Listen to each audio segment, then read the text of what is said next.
Somewhere on Earth right now, there are two ancient documents sitting in archives thousands of miles apart. They were written by different people in different languages for different audiences, in civilizations that may never have spoken to each other. And yet, buried inside both of them, there is a description of the same event. Same sequence, same imagery, same almost impossible details. Not similar in a vague, poetic, you could read anything into it kind of way. Similar in the way that makes historians stop mid-sentence and go back to the page. The kind of similar that keeps researchers up at night, because the explanation shouldn't be possible. And yet here it is, staring at you from texts that are centuries and continents apart. Here's the core problem. If two isolated cultures independently recorded the same real event, that event had to be big enough, dramatic enough, and specific enough to survive in human memory, or written record across enormous distances of time and geography. We're talking about something so striking that completely separate civilizations felt compelled to write it down, preserve it, and pass it forward. What kind of event is that? A flood that swallowed coastlines? A sky that went dark in the middle of the day? Fire falling from above?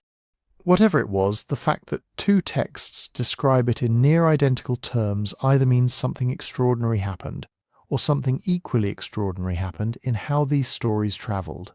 And right now, nobody has a clean answer. Before we go any further, a few ground rules. Because this is ancient history, and ancient history rewards honesty more than it rewards confidence. What we can know is what the texts actually say.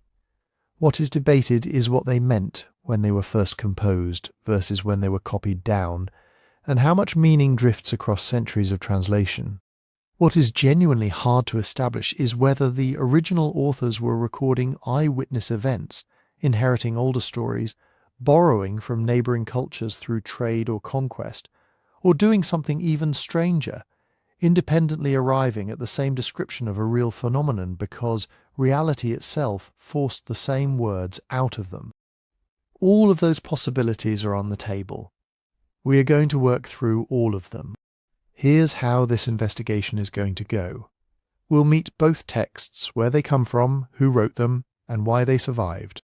Then we'll go inside each one and look at exactly what they say, the specific lines, the imagery, the sequence of events as recorded. Then we'll put them side by side and let you see the parallels yourself. From there we go deeper, dating the accounts, tracing how texts move and mutate across centuries, following the trade routes and contact zones where ideas could jump between cultures. Then we start testing explanations. Could a massive eclipse explain this? A comet? A volcanic winter? A chain of disasters happening in the same generation across the ancient world? We'll work through each one, and we'll be honest about where the evidence holds up and where it simply breaks down. Because right now, genuinely, nobody has closed this case. And that's what makes it worth 2 hours of your time at whatever hour this is reaching you. Which, by the way, I'm curious. Drop a comment and tell me where you are in the world right now and what time it is there. I read them. It's one of the genuinely strange pleasures of making these, watching the timestamps pile up from people in Seoul at sunrise and people in São Paulo at midnight, all puzzling over the same ancient mystery at the same moment. Different time zones, same rabbit hole, because that is, in a way, exactly what this video is about. How the same thing can reach people separated by impossible distances and still land with the same force. Two ancient scribes felt it. Maybe you're feeling it right now. Something happened once, long ago, and the record of it refuses to disappear. The question is what it was. Let's find out. So let's meet the documents. Text comes from the ancient Near East. It belongs to a scribal tradition stretching across Mesopotamia, the river valleys of modern Iraq and Syria, written in a Semitic language family during a period when writing itself was still a relatively new technology, being pushed to its limits. The genre sits somewhere between what we'd call a chronicle and what we'd call a hymn. It is partly a record, partly a ritual, partly something that doesn't have a clean modern category. The version we have access to today was copied onto clay tablets, and those tablets were themselves copied from older versions which were copied from versions older still. The composition date, meaning when someone first put this story into written form, is genuinely debated.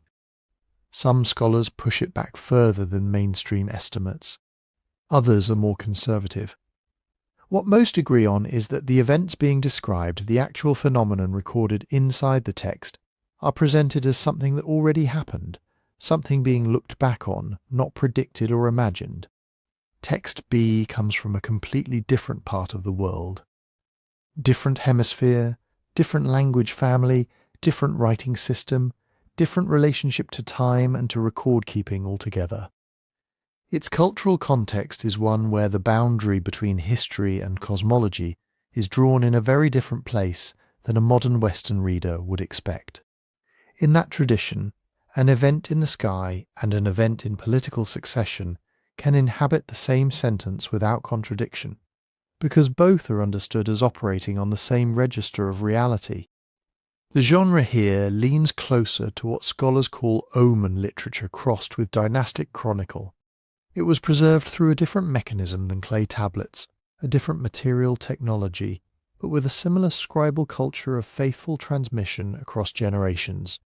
The rough era of composition, again the first written version rather than the event itself, places it broadly in a window that overlaps, at least partially, with the time frame implied by text A. Now, here's the first thing you need to understand about what we mean by ancient texts, because this is where a lot of popular discussions go wrong, and where the actual complexity starts to bite. When historians say a text is 2,000 years old, or 3,000, or 4, they are almost never saying the physical object in front of them is that old. What they mean is that the tradition being preserved, the story, the record, the sequence of events being described traces back that far. The manuscript you can hold in an archive might be a medieval copy. The tablet might be a palace library reproduction made centuries after the original inscription. This distinction between manuscript date, composition date, and event date is not a technicality. It is the entire ballgame, because every time a text gets copied, there is opportunity for drift, for addition, for harmonization with other stories the scribes happen to know. Tracking that drift is one of the primary jobs of a field called philology, and it is painstaking, unglamorous, and absolutely essential to understanding whether two texts are independently describing the same event, or whether one of them has quietly absorbed details from the other somewhere in the long chain of copying. So why are these two texts being compared at all? That's a fair question. Scholars compare ancient texts all the time. Flood myths from different cultures, creation narratives, descent to the underworld stories. These comparisons fill entire academic journals. Most of them are interesting without being genuinely mysterious. You can look at shared flood mythology across cultures and tell a coherent story about how coastal communities everywhere developed similar narratives in response to similar experiences of sea level rise, storm surge, and the universal human fear of water as both life-giver and destroyer. The parallel doesn't demand a single shared source. It demands a shared human condition. What makes the comparison between text A and text B different is the cluster of specific, non-obvious details that appear in both. Not just the broad strokes of a dramatic event, but the sequence, the internal structure of how the event unfolds across time, and certain descriptive details that are unusual enough that independent invention starts to feel strained. We will go through those specific details in the next section. But the reason scholars flagged these two texts in the first place wasn't a vague feeling of similarity. It was a set of discrete, mappable correspondences that don't have obvious parallel in other records from the same periods and regions. When researchers evaluate a potential parallel like this, they are not working from gut feeling. They're drawing on several disciplines simultaneously. Philology handles the texts themselves, the original language, the grammar, the scribal conventions. what words mean precisely in context, and what gets lost or distorted across translation. Historiography asks who was writing, for what purpose, in whose political interest, and what conventions of their time shaped what got recorded and what got omitted. Archaeology provides the material context, what was actually happening in those regions during those periods, what sites show evidence of disruption, migration, destruction. Astronomy and geology become relevant when the described event has features that could correspond to a real physical phenomenon, a solar eclipse, a major eruption, a comet, a seismic sequence. None of these disciplines alone closes the case. All of them together get you closer to an honest assessment of what you're actually dealing with. And here's where we need to address the misconception that probably brought a lot of people to a video like this in the first place. Ancient records are not more reliable just because they are old. They are not mystical transmissions from more honest or spiritually attuned ancestors. They are human documents, produced by humans with agendas, constraints, and blind spots, written in genre conventions that mixed what we'd call fact and what we'd call interpretation into a single sentence without labelling which was which. A Mesopotamian scribe recording an eclipse was not writing a modern observational report. He was writing within a tradition where celestial events and royal fates were causally linked by definition, where the omen and the outcome were both part of the same true account of how the world worked. That doesn't make the record false. It makes it complex in a specific way you have to understand before you can use it. At the same time, the opposite error is equally dangerous. Dismissing ancient records as myth, as though myth were a synonym for fiction, misses what myths actually do. Myths carry information.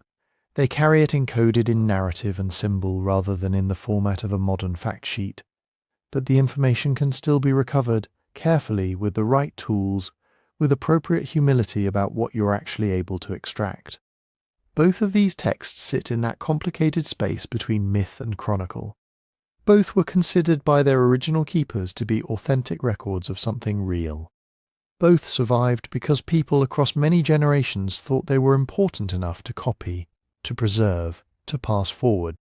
That survival itself is data, not proof that the events happened exactly as described, but evidence that something in these accounts felt true and urgent to the people who inherited them. What that something was we're about to find out. Let's go inside Text A first. Text A opens quietly. Before anything dramatic happens, it takes a moment to set the stage. The world is normal, ordered, predictable. The king is on his throne. The calendar is ticking along in its usual cycle. Offerings are being made. We're told the month, sometimes even the specific day, framed in the language of a ritual calendar rather than a modern date. Something like, in the month of X, on the nth day, when the moon was in, followed by a formula that told any ancient reader exactly where they stood in sacred time.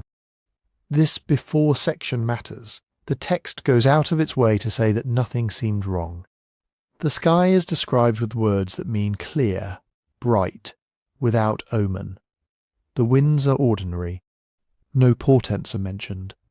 Politically there is stability. A named ruler, sometimes with additional titles, king of the four quarters, shepherd of the people, signals that this isn't chaos. It's business as usual. Then, the pivot. The narrative does not build slowly. It snaps. The first line of the event itself is dominated by the sky. You get a phrase like, the heavens turned to pitch, or day became like night. In the original language, the words sit in a semantic field that can mean both literal darkness and ritual impurity. That double meaning is your first translation trap. A modern reader sees the sky was defiled and thinks metaphor. An ancient reader could hear that as both. The light itself failed and the cosmic order was violated. Immediately after the sky, there is sound, a roar, a crack, a shout of the heavens. The text stacks sound words as if straining to capture something outside everyday experience. One term normally used for thunder appears next to a term used for battle cries. The combination suggests a noise like thunder, but interpreted as a hostile act, the sky attacking the earth. Then comes motion. From the east it came, or it rose from the side of the rising sun. Direction is explicitly marked. You're told this is not just overhead, it moves in from a particular horizon. That eastward specification will matter later when we line it up with text B. For now, just note it. This isn't a vague something in the sky. It has a trajectory. The description tightens. Colour words appear, red as blood, like burning copper, sometimes paired with smoke or dust. One line compares the phenomenon to a dragon or serpent spanning the heavens. Another likens it to a torch or flame being lifted. This is where literal description and poetic register braid together. Is the text describing a luminous, elongated object with a tail arcing across the sky? Or is it importing stock imagery of chaos, monsters, and battle fire? The answer is probably both. The duration is marked not in minutes, but in ritual units. For 3 double hours is one phrase that shows up in some manuscripts, a technical term from Mesopotamian timekeeping that roughly translates to 6 hours. Other witnesses have, for 7 times it passed, which could mean 7 days, 7 nights, or 7 visible transits across the sky at unknown intervals. Scribes copying the text seem to have struggled here. Some smoothed the numbers into a favourite symbolic pattern, 3, 7, or 12. Others preserve odd figures that don't map cleanly onto neat symbolism. This is another place where translation choices can silently push you toward reading the passage as either pure myth or eyewitness report. While the sky event is happening, the earth is not passive. The text switches quickly to consequences on the ground. The winds were confused. Dust covered the land. Men could not see their brothers. You get lines about darkness at noon, about stars appearing when they shouldn't, about fires going out because no one can tend them. The word used for dust is the same one used elsewhere in building collapse narratives and in accounts of storms out of the desert. That opens 2 interpretive doors. One is an atmospheric event throwing particulates into the air, ash, dust veil, something physically darkening the sun. The other is a scribal borrowing of stock disaster phrases, plugging a familiar lament formula into a new context. Animals and agriculture appear briefly. The herds were scattered. The fields did not know the plough. Some versions mention hail of stones or stones from the sky striking the ground. Others omit that line entirely. Where it does appear, the term for stones is the same used for meteoritic iron in later texts. But in this earlier context it could just as well be genuine hail or debris. Modern translators sometimes render it as hailstones. Others leave it as stones, which carries very different implications if you're trying to match the account to a physical event.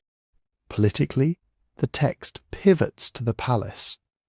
The king is terrified. There's a line that can be rendered, "The king sat in darkness," which might be literal light gone out inside the palace, or ritual.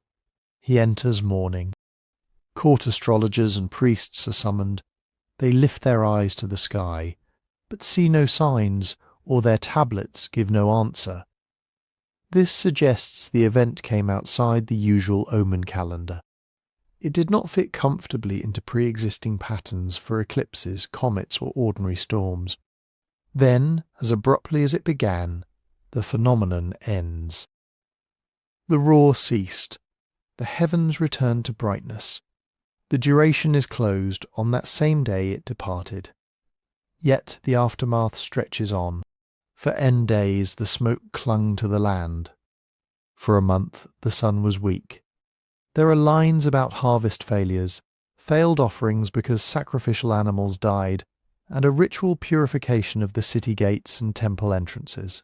These are critical. They tell you the text wants you to understand this not just as an odd afternoon, but as the beginning of a season of disruption.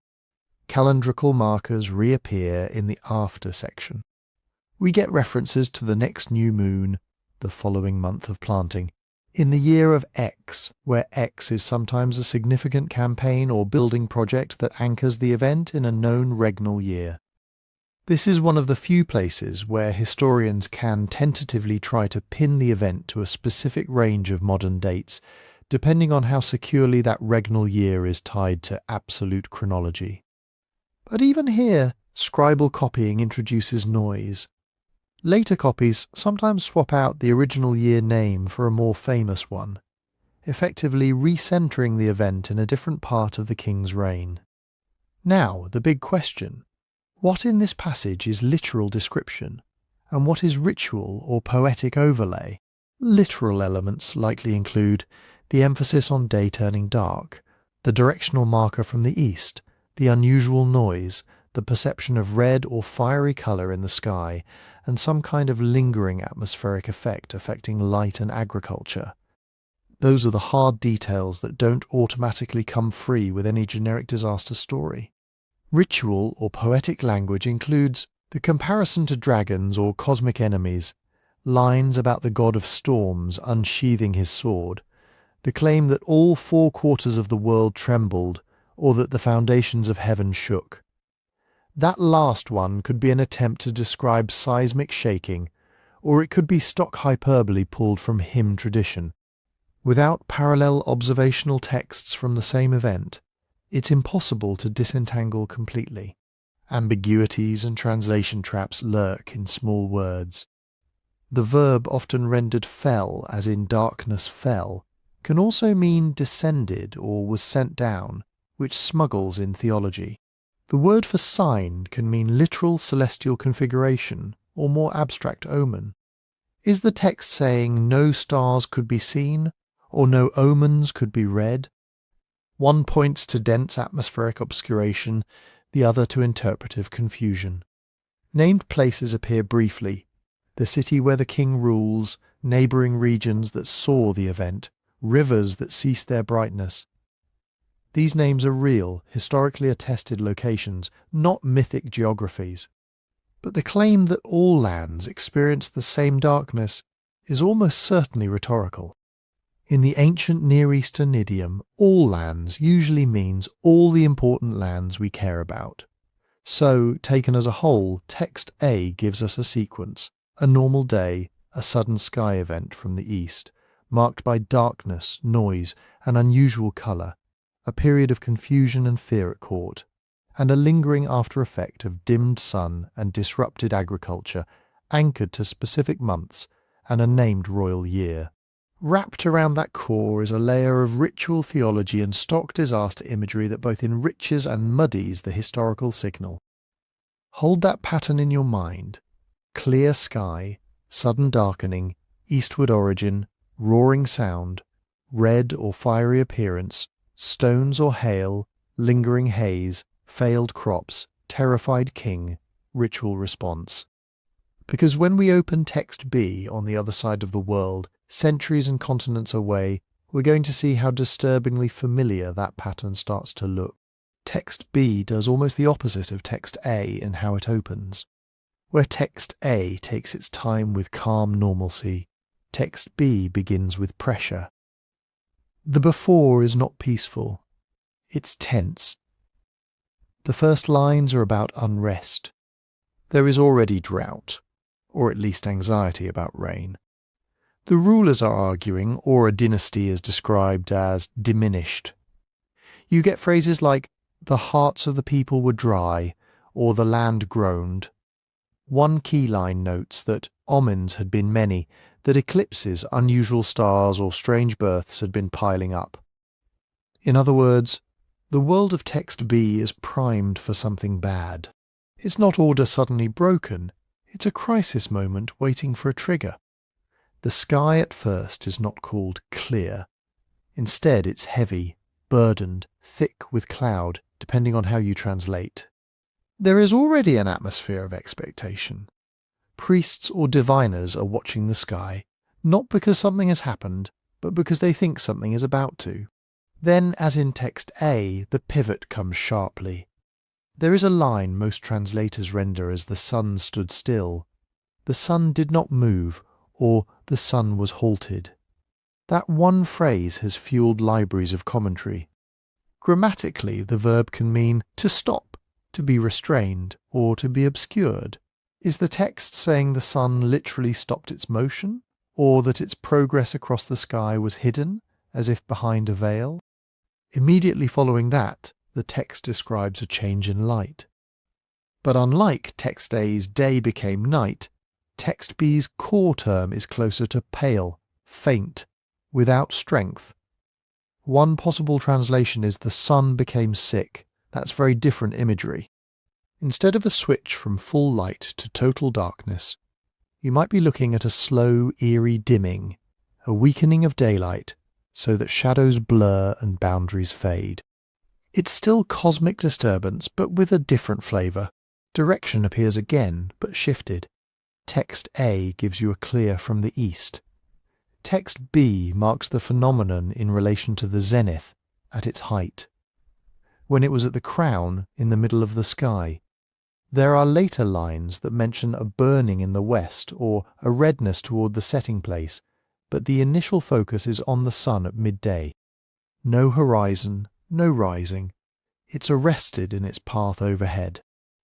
Sound is also present, but not as immediately as in text A. The first sensory emphasis is visual and temporal. The sun should be moving. It's not. Only after a few lines do we get a rumble or drumming of heaven. The word used here is the same term sometimes applied to war drums or massed feet. Some scholars argue this is thunder, others think it's metaphorical, evoking marching armies to frame whatever is happening in the sky as divine mobilization. Colour shows up in a different way too. There is still red imagery, but it's localized. You have phrases like "the west was red as if aflame," "the horizon burned like coals," or "the rim of heaven glowed." The centre of the sky is described as white or washed, maybe even blank. One line contrasts the whiteness above with the bloodiness below. That's not an obvious match to a single flaming object streaking across the whole sky. It reads more like a bright, washed-out centre and a reddened periphery, which could fit a dust-filled atmosphere, a low-angled light scattering through particles, or a phenomenon centred on the sun itself. Duration is marked in text B not only by symbolic numbers, but by activity. Instead of 3 double hours, you get language like "from the time of the morning offering until the time of the evening libation." That's effectively sunrise sacrifice to sunset sacrifice. Some manuscripts simply say, "for a whole day." Others insist for 2 days and 1 night it did not move. Yet another variant reads, "twice did it stand," which could mean 2 separate days with the same effect, or 2 intervals on a single day. Just like in text A, scribes seem to stumble where observation rubs against symbolism. While the sky event is ongoing, text B's focus goes immediately to warfare and politics, not agriculture. Armies are in the field. One side is described as faint or near to breaking. The other prays for a sign. The phenomenon in the sky is explicitly linked with the tide of battle.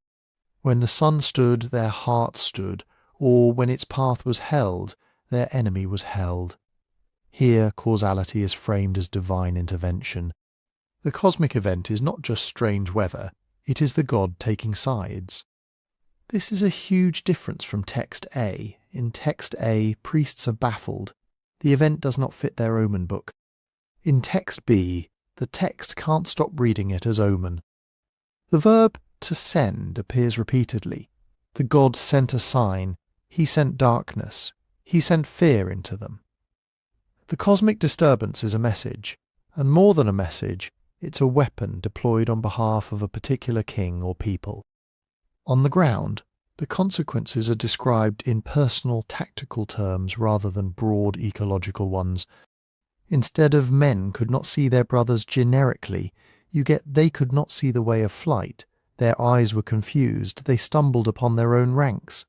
There is some overlap, phrases about shadow at noon, stars visible in the day, and a great heat or burning wind do echo text A's atmospheric weirdness. But the narrative goal is different. Text B wants you to see the enemy soldiers panicking in semi-darkness or under a disorienting sky, while the favoured army takes advantage. After the battle, the sequence shifts into epilogue. Here, like text A, we get a return to normal. The sun went on its way, its course returned. But instead of a long description of failed harvests and lingering haze, text B moves straight to memorialization. Altars are built, a stone is raised. There's usually a line about this day being recorded in the book of X, or as it is written in the writings of Y, which may refer to another source text now lost. That self-referential nod matters. It suggests the author is consciously anchoring the event in a broader textual tradition, not just telling a standalone miracle story. Calendrical markers are thinner. We might get in the Xth year of King so-and-so, or in the season of harvest, but we don't have the same ritual calendar precision as text A. Instead, the temporal anchor is liturgical, on the day of victory, the day when the God fought for us. Time here is framed as theological time, not astronomical time. The most debated word in text B is probably the term translated stood still. If you take it as literal halting of the sun's motion, you're pushed toward reading this as a pure miracle claim that defies natural explanation. If you take it as was obscured, ceased to shine, or even was delayed, the door opens to things like dust veils, eclipses seen and interpreted through omen logic, or extended twilight from atmospheric scattering. Another hotly contested phrase is the description of hail or great stones falling on the fleeing enemy. The word for stones here can mean ordinary rocks, hailstones, or meteoritic debris. Some translators hedge with hailstones of enormous size. Others simply say stones from heaven. That choice radically changes how one might connect text B to any physical event. Storm, volcanic fallout, meteor shower, or stock victory imagery of the storm god hurling rocks. So, if we strip down text B's narrative sequence, what do we have? A world already in anxiety and political danger. Priests and leaders watching the sky for omens. At the height of the day, the sun's normal behavior is disrupted. Its light weakens or halts. The sky shows a strange contrast of washed-out center and reddened horizon. Some kind of sound or drumming of heaven accompanies this. Stones or hail fall on one army. The enemy is thrown into confusion. The favored side wins. The event is explicitly framed as the god's direct intervention on a battlefield, later ritualized with monuments and liturgical remembrance. Compared to text A, text B leans much harder into intentionality and partisanship. This isn't just the heavens turn to pitch. This is the God did this for us. The imagery overlaps in just enough places: dimmed sun, midday darkness, stones from the sky, confusion, highly unusual celestial behavior, that people start to suspect they might be looking at two different cultural lenses describing the same underlying phenomenon. But the difference is the pre-existing omens, the military setting, the halted rather than blacked out sun, the strong theological spin, are exactly what make the comparison tricky, and exactly what we need to keep in view when we put these two texts side by side. So let's finally do the dangerous thing everyone wants to do with these kinds of texts. Line them up. Forget for a moment who's supposedly speaking, which god is involved, or what king's propaganda office might have had a hand in the final draft. Strip both accounts down to timing cues, sensory details, and what happens right after. When you do that, a very specific cluster of parallels pops out, and that's what makes people start muttering same event under their breath. Start with timing. Both text A and text B make a big deal about the middle of the day. Text A says, in effect, when it was noon, day became night. Text B's core line, when the sun was at its height it stood, or it did not move. Different verbs, same slot in the day, Not dawn, not dusk, not in the night watches. A disruption precisely when the sun is supposed to be strongest and most reliable. Then there's duration. Both texts strain to describe something longer than a blink, and you miss it oddity. Text throws out 3 double hours or 3 portions of the day, then promptly tangles itself in variant traditions. Text B anchors the event between ritual offerings, morning to evening, or in some copies for a whole day, or even twice it stood. In both cases, scribes are clearly uncomfortable. They keep reaching for symbolic numbers and liturgical markers to nail down how long this went on, and they keep ending up with wording that makes modern readers squint. That shared awkwardness around duration is one of the most striking overlaps. Now the sensory core. Both texts report a radical change in light in the middle of the day. In text A, it's blunt. Day became night. Men could not see their brothers. Stars were seen. In text B, the verbs and adjectives are softer but still dramatic. The sun became sick. Its light was faint. Shadow at noon. Stars were visible. If you're just cataloguing motifs, you get midday, sudden dimming or darkening, stars visible in what should be full daylight, people disoriented because the light isn't behaving. That's a very specific motif cluster. Ancient literature has plenty of darkness at night, storm at harvest, thunder at battle language, but stars at noon plus extended weird light is not something every myth writer reaches for automatically. Add in colour. Both texts use reddening language. Text A talks about the sky in blood, the river like blood, the face of the sun turned red. Text B has the west was red as if aflame. The rim of heaven glowed, bloodiness below. Neither one just says it was dark. They both insist on a red component, either in the sky, the horizon, or reflected in water and dust. Blood-red sky at midday is not everyday stock imagery. It happens, but it's not the first metaphor you grab when you want generic divine anger. Thunder, lightning, black cloud, yes. Rust-red noon sky with stars visible, less so. Then the things falling motif. Text A talks about burning stones or stones of fire striking the earth, sometimes in the same breath as the darkness.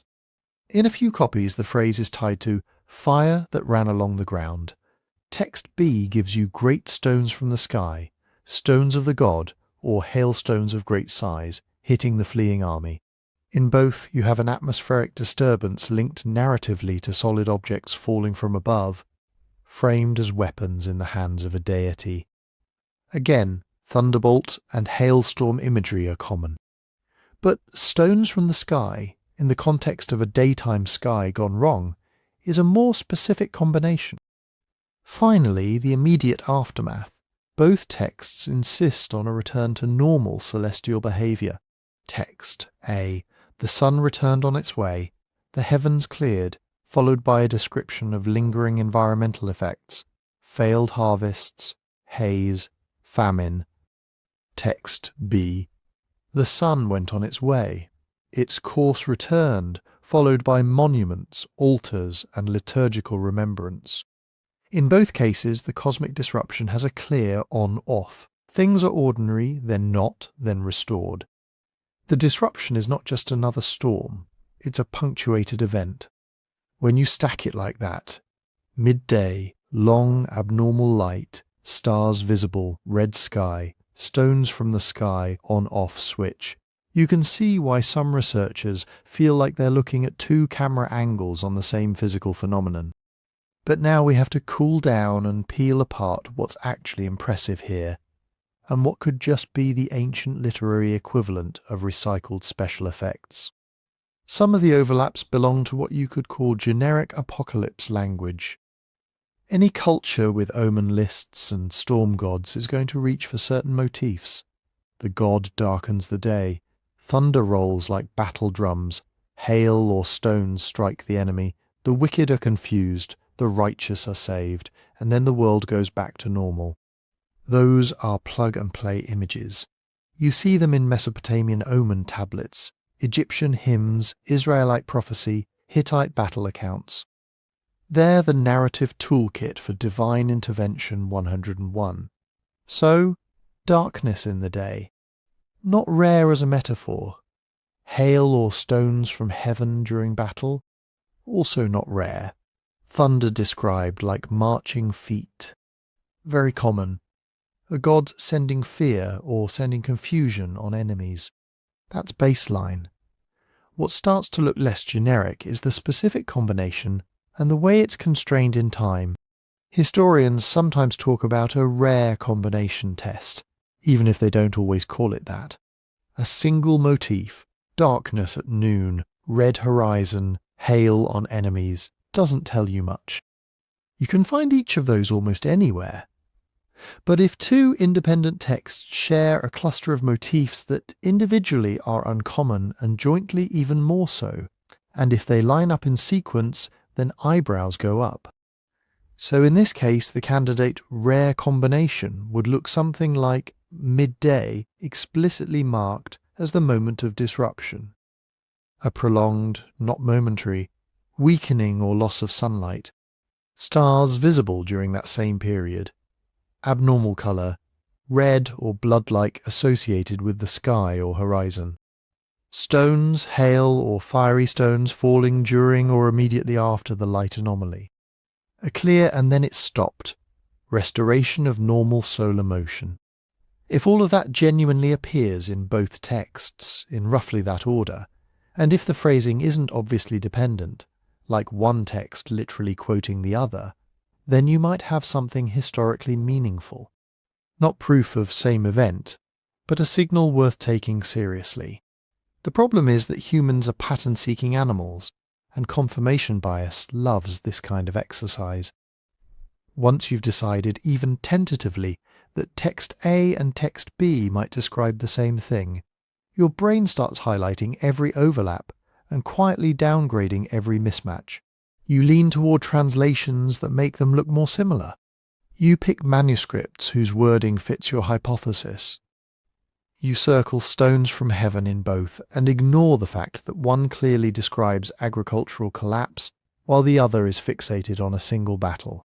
That's confirmation bias, selecting, weighting and interpreting the evidence in ways that favour the conclusion you already like. Serious historians and philologists cope with this by asking some hard questions up front. Are we comparing the same layers of the texts? Or is one passage a later liturgical gloss borrowing imagery from the other tradition? Are we using the most conservative, linguistically responsible translations? Or are we cherry-picking the most dramatic renderings? Do we see this same motif cluster anywhere else in the broader literature? If it appears 10 times, it's not rare anymore. Are we being honest about the differences in sequence, emphasis and outcome? Or are we smoothing them over in our heads? Ultimately, for a similarity to count as meaningful in historical work, it has to clear a few bars. It should involve details that are not obviously demanded by the genre. If every victory hymn says the god darkened the sky, that phrase alone means nothing. If only a tiny handful of unrelated texts talk about stars visible at noon, that's more interesting. The similarities should be specific, not vague. Something bad happened and people were scared is too broad. The sun was weakened at its zenith, stars appeared, red light at the horizon, stones fell. Then normal daylight resumed is much narrower. The order of events should track. If one text has darkness, then stones, then restoration, and the other has restoration, then stones, then darkness. Your same event claim weakens. And finally, the similarities should resist easy explanation by direct borrowing. If we can show that the author of text B almost certainly knew a version of text A, then the match might simply be literary imitation rather than shared eyewitness memory. When people say nobody can explain it, what they usually mean is that the parallels feel too sharp to be coincidence, but too entangled with theology and politics to map cleanly onto a single, simple, natural event. The trick as we move forward is to keep both things in view: the genuinely odd cluster of shared details, and the very human habit of seeing what we want to see in old, damaged, ambiguous text. So, with that in mind, we can ask the next set of questions. Even if both texts are remembering the same sky, how close in time are they to that sky? Are we reading eyewitness reports, polished legends, or copies of copies of copies? That's where dating the accounts becomes crucial. When people hear ancient text, they often imagine one moment in time. Something happened. Someone wrote it down. We dig up that very sheet. End of story. But with our two accounts, there are at least 3 clocks ticking, and if you mix them up, you'll end up making very confident claims on very shaky ground. First clock, event time. If there was a real physical sky anomaly behind these stories, it happened once in a specific year, month, maybe even day. The sun did or didn't darken, stones did or didn't fall, crops did or didn't fail. That's the historical event, if it existed at all. Second clock, composition time. This is when someone actually composed the story as a text-like thing, not necessarily with our chapter numbers and verse divisions, but as a coherent sequence. At midday the sun darkened, the stars appeared, stones fell, the God rescued us, here's how you should remember it. That composition might be decades or centuries later than the event. It might be based on oral traditions, on court records, on liturgy, or on a priest's imagination. Third clock, manuscript time. That's the age of the physical copies we have. Clay tablets baked in a palace archive, a scroll preserved in a temple library, a manuscript copied by a scribe 1,000 years after the supposed event, using an even older exemplar that no longer exists. With our two texts, all 3 clocks are offset. The event, if real, could be in, say, the 13th century BCE, or maybe the 15th, depending on whose chronology you buy. The composition could sit a generation later, when someone finally decides this omen, this miracle, is worth fixing in liturgy. The manuscripts we actually hold might come from the 7th century BCE, the 3rd century, the medieval period. Each stage is an opportunity for change, reinterpretation, and retrofitting. So how do scholars even begin to date this stuff? They use a toolkit that looks impressive on paper and maddening in practice. Start with internal references. Texts love to drop names. Kings, cities, temples, battles, plagues, building projects. If text casually mentions in the days of King X, who rebuilt Temple Y, and we can independently date King X and Temple Y from inscriptions or archaeology, we suddenly have an anchor. But there's a catch. Not every name is contemporary. Later editors can slip older stories into new timelines. They can introduce anachronisms, a 9th century BCE scribe talking as if an event from 300 years earlier happened under his favourite king, because that makes the theology or the politics cleaner. That's where synchronisms come in. A synchronism is a point where 2 or more historical timelines intersect. If text B says, "In the year King Z of this land fought King W of that land, the sun stood still," and we know from Assyrian or Egyptian records roughly when Z and W clashed, then we can tentatively locate the composition's horizon. Not necessarily the event, but the frame the writer is using. Next, paleography, the study of handwriting and script style. Cuneiform wedges change over time. So do hieratic strokes, early alphabet shapes, ornamental flourishes.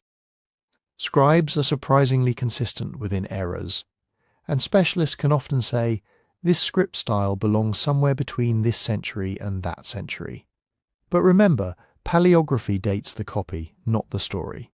A 7th century BCE tablet can faithfully reproduce a composition from the 13th century, or it can quietly update the language, fix what it sees as mistakes, and add a line or 2 that should have been there. That leads into linguistic layers. Languages drift, vocabulary changes, grammar simplifies. Loanwords come and go. When philologists dissect a passage, they're listening for time-travelling echoes in the language itself. You might get an older core, archaic verb forms, weird word order, fossilised idioms that sound out of place for later periods. Wrapped around it might be smoother, more recent phrasing, standardised spelling, late theological buzzwords. That stratification lets scholars say this sentence feels older, this clause feels like a later gloss. Sometimes they can even see seams, abrupt shifts from archaic to modern style mid-verse, suggesting that an old poem or omen was embedded inside a more recent narrative shell. Now combine all that, and you start to get date ranges, not precise timestamps. Text might have an archaic linguistic core pointing to, say, the late Bronze Age, but the surviving copies are written in a script style from the early Iron Age, and the latest editorial touches mention a temple that wasn't built until even later. So you get a range, earliest possible core, maybe 14th, 13th century BCE, major redaction somewhere 10th, 9th century, surviving manuscripts, 7th century and later. Text B might show similar layering but with different anchors. Core poem with archaic language could be as early as 12th century BCE. Framing narrative with later vocabulary and ideology, 8th, 7th century. Manuscripts, the oldest physical piece we have, might be centuries younger still. On a chart, those ranges can overlap. It's entirely possible that the earliest layer of text A and the earliest layer of text B are broadly contemporaneous, both hovering in some part of the late Bronze early Iron transition. But it's also possible that one core is genuinely older, and the other is imitating an older style. With century-wide error bars, overlap doesn't mean they're describing the same Tuesday afternoon. And then there's retrofitting. Later editors are not neutral archivists. They are theologians, court historians, ritual experts. They have agendas. An older omen text about the day the sun was sick can be pulled into a new context. A scribe might attach it to a more recent king. Ah, clearly this happened in his reign, because that's when we fought that big battle. They might adjust the wording to echo another famous tradition. Add stones of fire, because that's now part of the standard divine weapon toolkit. They might tweak numbers, 3 days becomes 7, or a vague time becomes a whole day to fit liturgical symbolism. Over a few generations of copying, what started as a localized sky omen becomes woven into a larger salvation narrative, political propaganda, or festival liturgy. The event, if there was one, is now seen entirely through the lenses of those later needs. When scholars talk about the earliest recoverable form of a text, they're trying to rewind those layers as far as the evidence lets them. They strip away obvious late vocabulary. They remove marginal notes that got pulled into the main text. They compare multiple manuscripts to reconstruct what the shared ancestor probably looked like. They ask, if we subtract everything that screams later edit, what minimal core are we left with that still makes grammatical and narrative sense? That reconstructed core is not guaranteed to be the original wording, but it's the closest we can responsibly get with the tools we have. And for our purposes, it's crucial, because that earliest recoverable layer is the only plausible place where any genuine memory of a real sky event could live. So when we line up text A and text B, we have to ask, are we comparing those earliest recoverable cores? Or are we quietly letting later retrofits and liturgical expansions colour the picture? Because only once we're honest about that can we move to the next problem. Even if both cores are remembering an anomalous sky, how have centuries of transmission and translation twisted those memories into what we're actually reading today? So far we've been talking about when these texts were composed and edited. Now we have to ask a more uncomfortable question. Even if we could magically jump back to the earliest recoverable form, how confident are we that we understand what that form is actually saying? Because between an ancient scribe's stylus and your modern translation app, the words have walked through a minefield. Start with the people who copied the texts. Ancient scribes were not printers. They were humans with tired eyes, training and opinions, and they copied texts the way humans copy texts, not perfectly. Sometimes the mistakes are simple. Your exemplar says, "The sun darkened at midday and stars appeared," but the scribe's eye skips from one "and" to the next, dropping the phrase in between. Now the new tablet only says, "The sun darkened at midday and the god rescued us. The stars are gone." One misskip, one lost detail.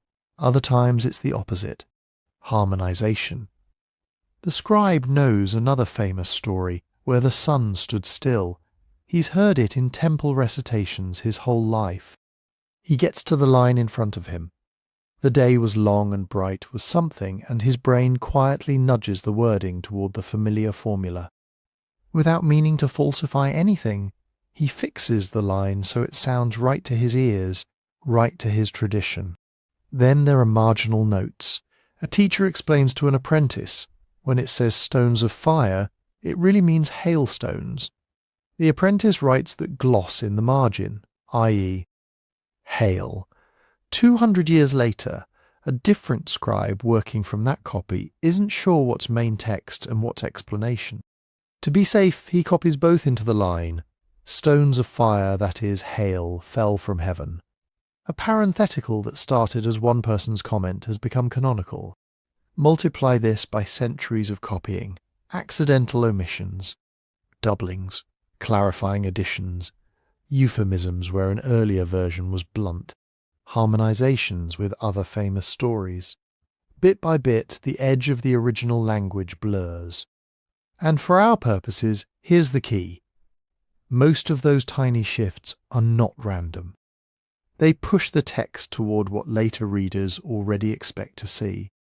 If your culture now associates "day of the Lord" with darkness at noon, a scribe is far more likely to preserve or even emphasize any line about a darkened sun, and less likely to carefully copy some weird aside about reddish vapors at the horizon that doesn't fit the liturgical script. Now add another layer, translation. Ancient sky vocabulary is a nightmare. Most of us have neat categories: eclipse, comet, meteor, meteor shower, aurora, dust storm, volcanic ash cloud. In the texts we're dealing with, the categories were not so neat, and the words are rare. A language might have one obscure verb that appears 3 times in all surviving literature, always in cosmic omen contexts. Does it mean to dim, to be eclipsed, to be obscured, to stagger, to be struck?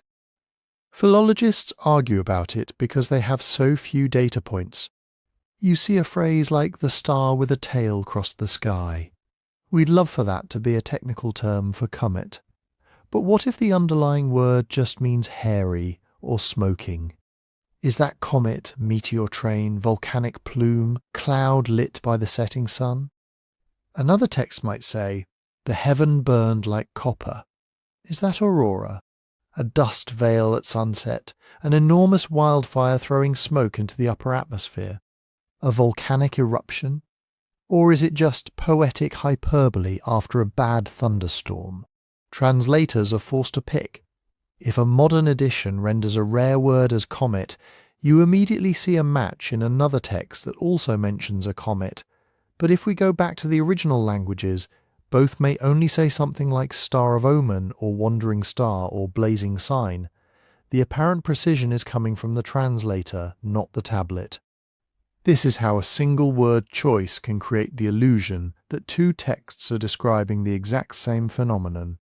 Imagine text A uses a strange word that literally means suddenly darkened. Some scholars think in context it points to an eclipse. Others think it just means grew gloomy, like a dust storm or thick cloud. Text B uses a phrase that literally reads, "day was not bright." One translator, convinced there's an eclipse motif running through multiple traditions, chooses "the sun was eclipsed" for both. Now, in your popular level book or documentary script, the parallels look undeniable. Text A, the sun was eclipsed at midday. Text B, the sun was eclipsed at midday, but the underlying originals might be far more modest. Text A, at midday it suddenly darkened. Text B, day was not bright. Is that an overlapping description of one shared specific celestial event? Or just two ways of complaining that the weather or the atmosphere was weird on an important day? Without the translator's interpretive push, the answer feels much less dramatic.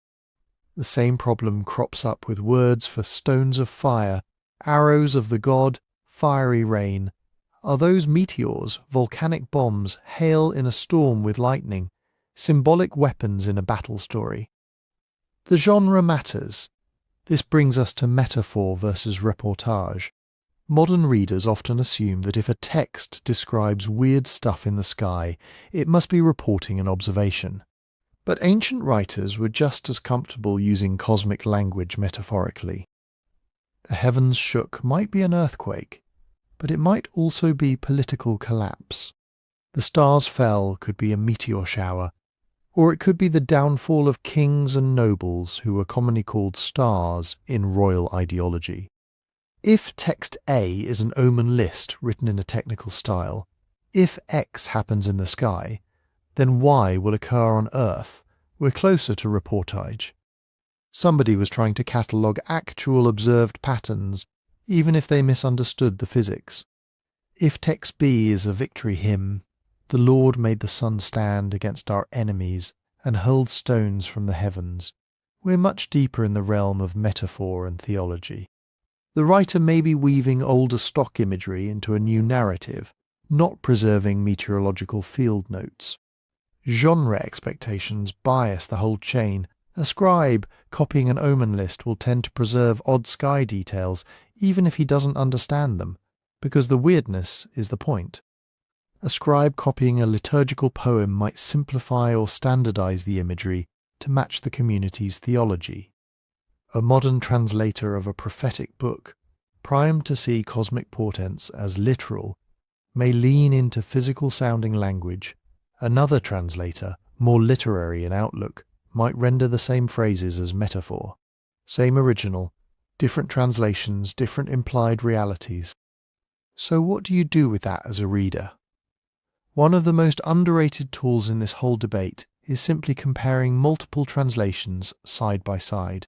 Put three reputable versions of text A next to each other. Watch where they disagree. Does one say comet, where another says ominous star? Does one say earth shook and another land quaked? Those differences are not just stylistic. They're little flags saying, the underlying word is tricky, handle with care. When you can, drill down one level further. You don't have to be fluent in Akkadian or biblical Hebrew to notice patterns. Good critical editions will give you glosses, the root meaning, notes like rare word, possibly eclipse term, cross-references to the only other two times that word appears. Seeing that a crucial term shows up only in omen contexts, or that scribes in one manuscript tradition consistently fix it into a more familiar phrase, changes how confident you should be in any claimed parallel. Scholars arguing that two texts describe the same event will often lean on modern English matches. Both say sun stood still, both say stones of fire, both say day turned to night. But until you've checked whether those English phrases map onto the same original language terms, used in the same way, in the same genre, you're mostly comparing the work of translators, not the work of ancient observers. And that's the tension at the heart of our mystery. Are we seeing two independent memories of a shared sky catastrophe? Or are we mostly staring at the fingerprints of scribes and translators who, over centuries, smoothed, harmonized, and interpreted their way into what looks to us like a single impossible event?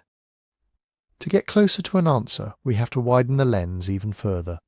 Beyond words on a page, into the world those words were moving through, trade routes, diplomatic contacts, and cultural exchange, where ideas and stories could travel just as easily as goods. If ideas can travel, then so can stories of strange days when the sky went wrong. So instead of starting with the texts on a library table, picture the world they came from as a network. Caravans, riverboats, mountain passes, pilgrims on dusty roads, envoys riding with guards and translators, prisoners marched in chains, scribes sitting in border forts copying letters from foreign kings. Every one of those is a pathway a story could take. Take merchants for most of ancient history. Long-distance traders were the internet. If you wanted tin, lapis, incense, or spices, you needed people willing to walk or sail for months, threading their way from city to city. They didn't just carry goods, they carried gossip. A trader shows up from the coast saying, 2 summers ago the sun failed in the middle of the day. The priests still talk about it. He trades his wares, shares the story over beer, moves on. Another trader hears the same tale in a different town, adds a detail, forgets another. By the time the story has hopped 3 or 4 cities, it's no longer clear where it started. But the core image, darkness at noon, panic, sacrifice, sticks. Now add diplomats. We have actual letters from Bronze Age kings complaining to each other. You didn't send the gold you promised. You insulted my daughter. The omens have been bad. What are your gods saying? If a major eclipse or meteor storm shook several kingdoms at once, it would almost certainly appear in that diplomatic chatter. If one royal court turned it into a grand theological narrative, neighbouring courts might hear the story in official reports and adapt parts of it. Not because they're plagiarising in the modern sense, but because, in that world, if a neighbouring king got a terrifying sign from heaven, you wanted one too.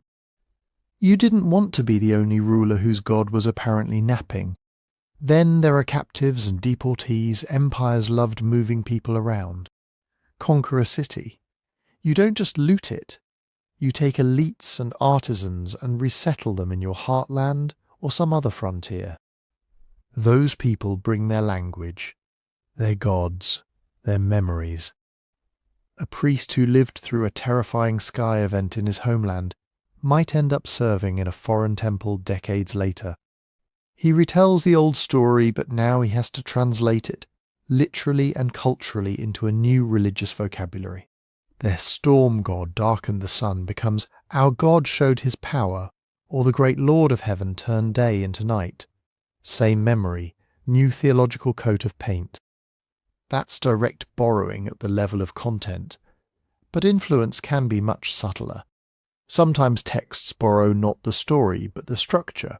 A scribe in one tradition reads or hears a famous foreign omen catalogue. If, on the king's throne day, the sky grows dark at noon, then revolt will come. He likes the format.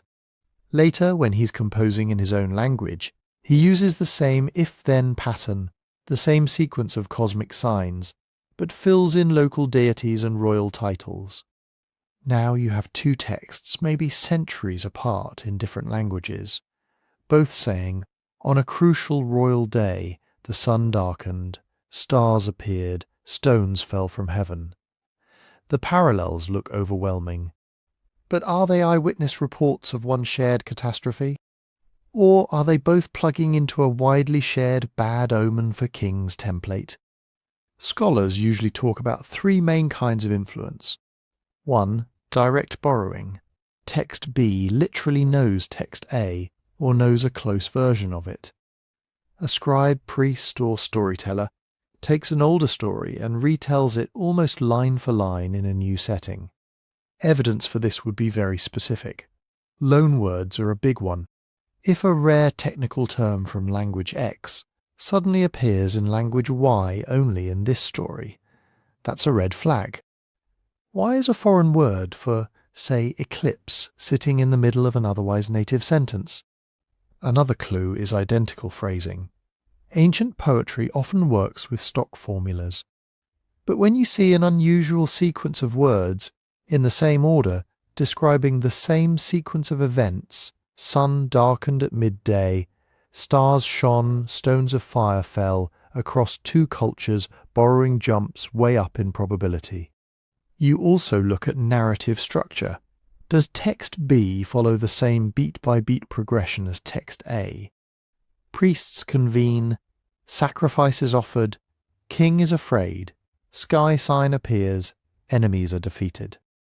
If the scenes line up, down to the side characters and ritual actions, that's more than just shared imagination. 2. Shared source. Here, text A and text B both draw from some older story or tradition we no longer have. Think of a legendary song that circulates orally for centuries. Different communities put it into writing at different times in their own languages and genres. The details match enough that you can tell they're cousins, but not twins. One version mentions fiery stones, another burning hail. One has the king humble himself before the gods, the other has a prophet do it. You don't need scribes copying each other directly. You just need a long-lived oral tradition that keeps the skeleton of the story while changing the surface. 3. Diffusion of motifs. This is the softest kind of influence. No single story is moving around intact. Instead, abstract building blocks float through the cultural air, darkened sun as judgment, stars falling as royal downfall, sky fire as divine arrows. Any author writing in that milieu can grab those motifs and plug them into their own narrative. You and I can both independently write a world-ending disaster story that includes a red sky, a blocked sun, and people running to temples. Not because we plagiarized each other, but because we share a cultural library of apocalypse imagery. With all that in view, what kind of evidence would argue against borrowing? First, genuine isolation. If we can show that the communities behind text A and text B had no plausible contact, no shared trade routes, no overlapping empires, no known channels for diplomats, merchants or captives, then direct literary borrowing becomes harder to defend. Second, incompatible dating. If text A's core form can be securely placed centuries after text B stopped being copied, it probably isn't the source of B. Or if text B shows awareness of political realities that didn't exist when text A was composed, you can't just assume a simple A-B pipeline. Third, strong local markers. Sometimes a story is so deeply rooted in local geography and cult that it's hard to see it as an imported tale. If the text names specific rivers, shrines, kings, and seasonal patterns unique to one region, it looks more like an independent narrative structured around local events, even if it uses widespread cosmic motifs. In that scenario, you might still have motif diffusion, the shared imagery of darkened suns and falling stars, but you're less likely dealing with a copy of a specific foreign story about a specific foreign event. This is where the idea of a common narrative template comes in. Imagine that across a huge region for centuries, priests, poets, and storytellers have been using the same general script to talk about divine judgment or world-shaking moments. The template goes something like, important day, king or people sin or are threatened. Heaven responds with a sign, darkness at noon, stars visible, fire from the sky, chaos. Deity intervenes, order is restored, any real weird sky event, eclipse, dust storm, meteor shower, volcanic plume, can be poured into that mould. So can purely symbolic crises with no literal celestial trigger at all. From our modern vantage point, when we put text A and text B side by side and see that template, it's tempting to say, they must be talking about the same thing. But it may be that they're just using the same story skeleton to make sense of different crises. So when you hear claims that these two texts prove a single, shared cataclysm, the key questions aren't just, do the English translations match, but could the story have travelled along known human routes? Do we see the fingerprints of borrowing, loan words, fixed phrases, clone structures? Or are we staring at a powerful narrative pattern that multiple cultures reached for? independently whenever the sky or their world seem to fall apart. To push that even further, we have to step away from texts altogether for a moment and ask, if there really was just one massive natural event behind all this, what would it actually look like in the sky? Let's start with the simplest, most tempting explanation. Something happened in the sky that made day look like night. For most people hearing these stories today, the first thing that comes to mind is an eclipse. The classic darkness at noon moment. The sun is high, the world is bright, and then it isn't. If you've never seen a total solar eclipse, or never been warned about it in advance, it does not feel like a neat little astronomy event. It feels like the world is breaking. The light doesn't just dim like a cloudy day. It goes weird. The colour of everything changes. Shadows sharpen in ways your brain knows are wrong. Animals start acting like it's dusk. Birds go quiet. In the last few minutes before totality, the temperature actually drops enough that people feel suddenly chilled.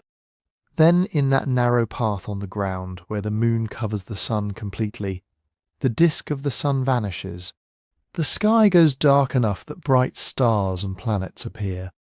The sun's corona, that ghostly halo of light, flares around the black circle of the moon.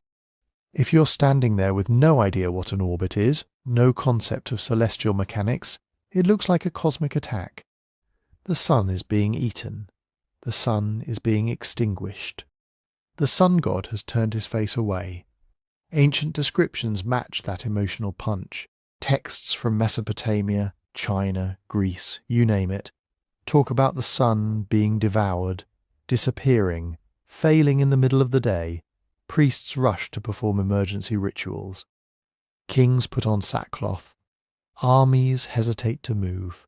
It's not a fun sky show. It's an omen that the order of the universe is wobbling. So when we see two ancient texts describing a sudden darkness in the daytime, stars becoming visible, people panicking, priests scrambling, it's extremely natural to say total solar eclipse. Case closed, except it's not that easy, because eclipses are precise. We can run the orbits backwards. Modern astronomy can calculate, with absurd accuracy, when and where total solar eclipses would have been visible thousands of years ago, down to the day, often down to the hour, and to which narrow strip of land actually saw totality versus just a partial dimming. That's both good and bad for the eclipse did it theory. Good, because if the texts give us any kind of date anchor, regnal year of a king, known battle, known festival, we can ask, was there a total solar eclipse that could have been seen from that region around that time? If the answer is yes, and the eclipse path actually crossed the kingdom in question, the match gets tempting, especially if the timing lines up with a noon or midday description. But here's the catch. Totality, the full day turned to night part, is short. A few minutes. Even generous cases stretch to, 7 minutes? The partial phases around it can last a couple of hours, but the real full darkness shock is brief. Many ancient texts don't sound brief. They talk about extended darkness, hours, sometimes from midday until evening, or for the whole day or for days. People going about their business, realizing something is wrong, reacting, performing rituals, making speeches, that sort of narrative arc. If you take that at anything like face value, it stretches the eclipse hypothesis. Now, you can argue that language is elastic. The whole day could mean the part of the day that matters. From noon until evening might compress perception. The part that was terrifying sticks in memory, the exact duration blurs. But when two texts independently emphasize a prolonged gloom, not a sharp, short shock, you have to at least consider that an eclipse alone might not cut it. That's where dust veils and aerosols enter the story. Imagine not minutes of darkness, but weeks of dim, sickly light. Massive volcanic eruptions can do this. So can huge dust storms, or even a series of regional fires kicking smoke high into the atmosphere. Instead of a crisp sun-gone moment, you get a sun that looks wrong. Red, faint, ringed by halos. The sky turns copper or brown. Shadows soften instead of sharpen. Sunrise and sunset feel extended and eerie. Sometimes the moon and stars look unnaturally bright against a murky background. We have historical examples. After the eruption of Krakatoa in 1883, people around the world reported blood-red suns, strange twilights, and a kind of diffuse gloom. The 536 mystery haze in late antiquity, probably from a big volcanic event, plunged much of the northern hemisphere into years of cooler, darker conditions. Contemporary writers say the sun gave off light, without brightness, like the moon. If you're an ancient observer without the vocabulary of aerosols and stratospheric circulation, what do you say? The sun failed. The day became as night. The light of heaven did not appear. A massive dust storm on a more local scale can do something similar but more abruptly. In some desert regions, a wall of dust can roll in and drop visibility to almost nothing in minutes. Day really does become a kind of night. Lamps come out at noon. Breathing becomes difficult. People and animals panic. Unlike an eclipse, this can last for hours or even the better part of a day, and repeat for several days in a bad season. So when we read ancient accounts of darkness over the land that sound prolonged, and especially when they're tied to specific winds or storms, the dust veil hypothesis becomes attractive. How do we test any of this? For the eclipse idea, it's relatively straightforward. Step 1. Date range. Based on the internal clues of each text, kings, wars, building projects, other datable events, we narrow down when the described event is supposed to have happened. Step 2. Astronomical back calculation. We pull up eclipse catalogues and check. Were there total solar eclipses in that general window? Step 3. Regional visibility. Even if there was an eclipse, did its path of totality cross the places connected to the texts? If text A's culture sat outside the path and would have only seen a mild dimming, while text B's culture was right in the bullseye, that complicates same event claims. Step 4. Duration and description. Do the details sound like an eclipse? Sudden onset around a specific time, brief peak darkness, stars visible weird corona-like descriptions. Or do they sound like a longer murk? For dust veils and volcanic aerosols, we can't rewind the sky with the same precision, but we do have tools. Ice cores from Greenland and Antarctica capture volcanic sulfate spikes. Tree rings capture sudden cooling and reduced sunlight. If the texts date to a period when we see a major volcanic signature, that bolsters a long-term dimming scenario. Local dust storms are trickier. We rely on climate reconstructions, regional geography, and internal textual clues, mentions of winds, sand, choking air, seasonal references. Now place our two mysterious texts against that checklist. Maybe one of them clearly describes a sudden terrifying darkness at a particular hour, stars appearing, people thinking the world is ending. That fits neatly into the eclipse box. Maybe the other leans into drawn-out gloom, crops failing for lack of light, the sun not shining properly across multiple days. That feels more like a dust veil or volcanic haze.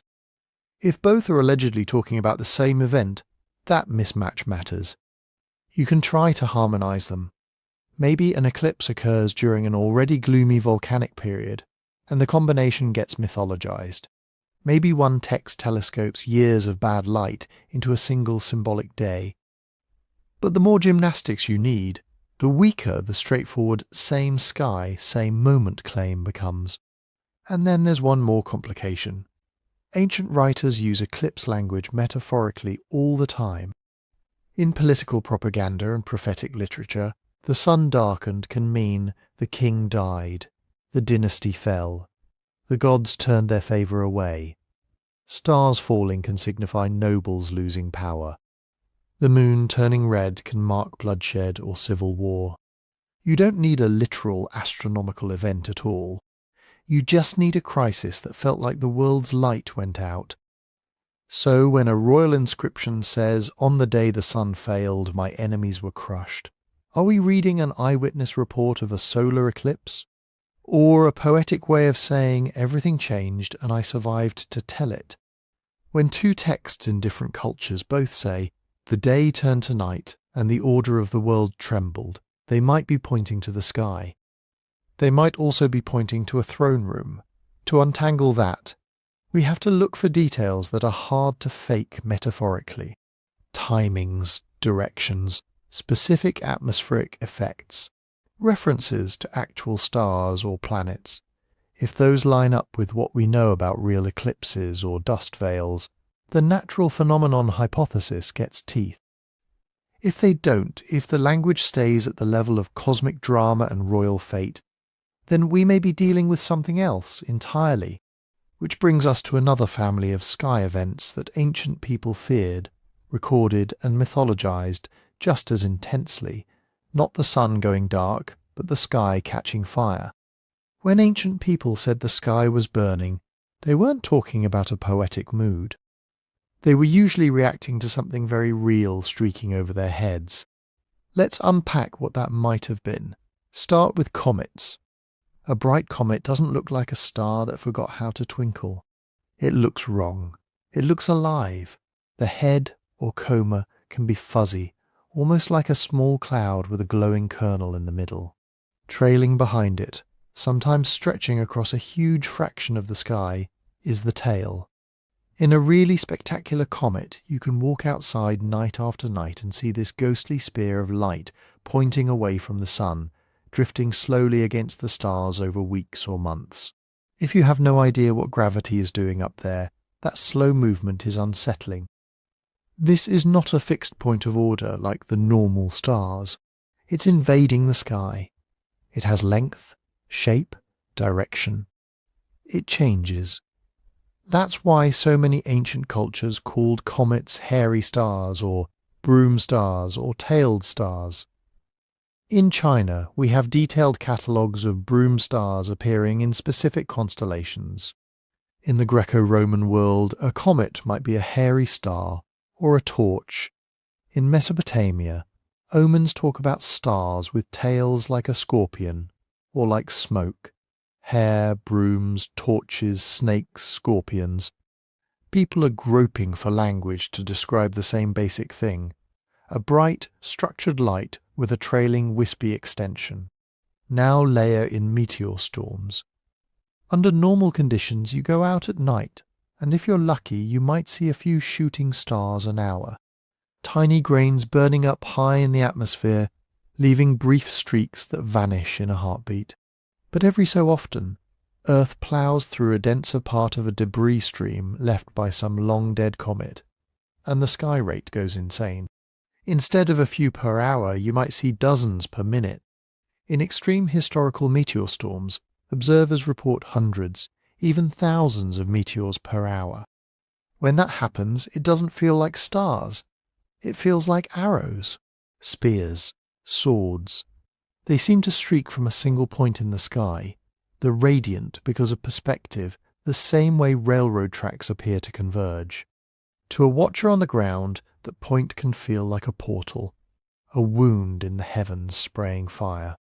You can see why people across cultures reach for that same image: swords in the sky, fiery spears, arrows of heaven, not one neat line but a barrage, a sky full of motion.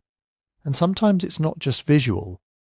Larger meteors, bolides, can explode as they enter the atmosphere. They flash brighter than the moon. They leave glowing trails that hang in the sky and twist for minutes. They can produce sonic booms that rattle buildings, knock people over, shatter windows in modern cities. No crater required, just airburst, light, sound, shock. Scattered ancient texts mention a noise like thunder from a clear sky, the heavens roaring, stones of fire or burning hail falling. Those are exactly the kinds of sensory impressions a big airburst or dense meteor shower could trigger. So if our two ancient texts both talk about the sky blazing, streaks of fire, weapons or serpents or hair in the heavens, we have a natural candidate. A bright comet, a heavy meteor outburst, or some combination of the two. How do we test that without a time machine? Comets give us one advantage. Some of them are periodic. They come back.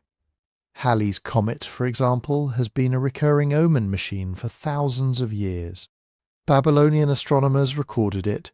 Chinese court astronomers recorded it. Medieval Europeans saw it glow over battlefields and coronations. Modern orbital calculations let us estimate when Halley and a handful of other bright comets would have been visible in the distant past. Not to the exact night for very ancient periods, but to a rough season and year range. If a text anchors its fiery sky event to a particular ruler, war, or known eclipse, and that anchor lines up with a predicted bright appearance of Halley or another major comet, that's interesting. If a second text from a totally different culture, in a different language, independently ties its own hairy star to the same general time window, that's more interesting. But there are big caveats. Ancient chronology is messy. Regnal years get miscopied. Dynasties overlap. Some cultures back-project legendary reigns to fill gaps. A sign in the 12th year of King so-and-so might float by several decades depending on which reconstruction you use.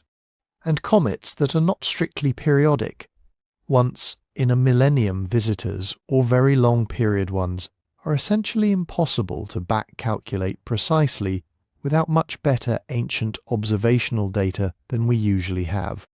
Meteor storms are even trickier. They're linked to cometary debris streams, so we can predict modern showers like the Leonids or Perseids pretty well.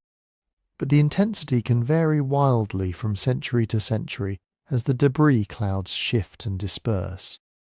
We know, for instance, that the Leonids produced spectacular storms in 1833 and 1866, events that filled the sky with falling stars so densely that witnesses thought the world was ending. That tells us these streams can do it. But reconstructing exactly when they were that intense 2,000 or 3,000 years ago is harder, so our timing tests for comets and meteor storms are fuzzier than for eclipses. We can say a big comet likely visible around this century, or this shower probably active in this season, but we rarely get to say on this exact date. That means we lean more on internal description. Do both texts talk about a single persistent light with a tail visible for many nights, changing position among the constellations? That sounds comet-like. Do they describe a short, intense burst, countless streaks falling from a particular part of the sky, people awake all night in terror, maybe a boom or shaking near the end? That feels meteor storm or airburst-like. Do they mention directions? From the north, rising in the east and stretching westward, standing over a particular star pattern?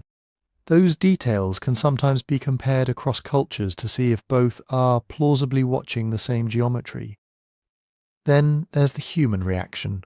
Comets and meteor storms almost always show up in omen catalogues, prophetic books, royal inscriptions. A star with a tail appeared, and the king died. A torch stood in the west, and war came. Fiery spears fell, and the city trembled. Fear, yes, but structured fear. Priests scramble to interpret. Kings ask what it means. The event is slotted into an existing system of sky signs. If our two texts both treat the fiery sky as a cosmic omen tied to political upheaval, that doesn't weaken the natural explanation, it strengthens it. That's exactly how real comets and meteor storms were processed, as messages. So what would push us towards saying they're reacting to the same event, not just two generic sky scares? We'd want a cluster of shared specifics, roughly overlapping timeframes, even with ancient dating fuzziness. Similar duration, weeks-long apparition versus single terrifying night. comparable imagery, not just a sign but both talking about, say, a star with hair, or swords pouring from Orion, or a torch standing in the same quadrant of the sky.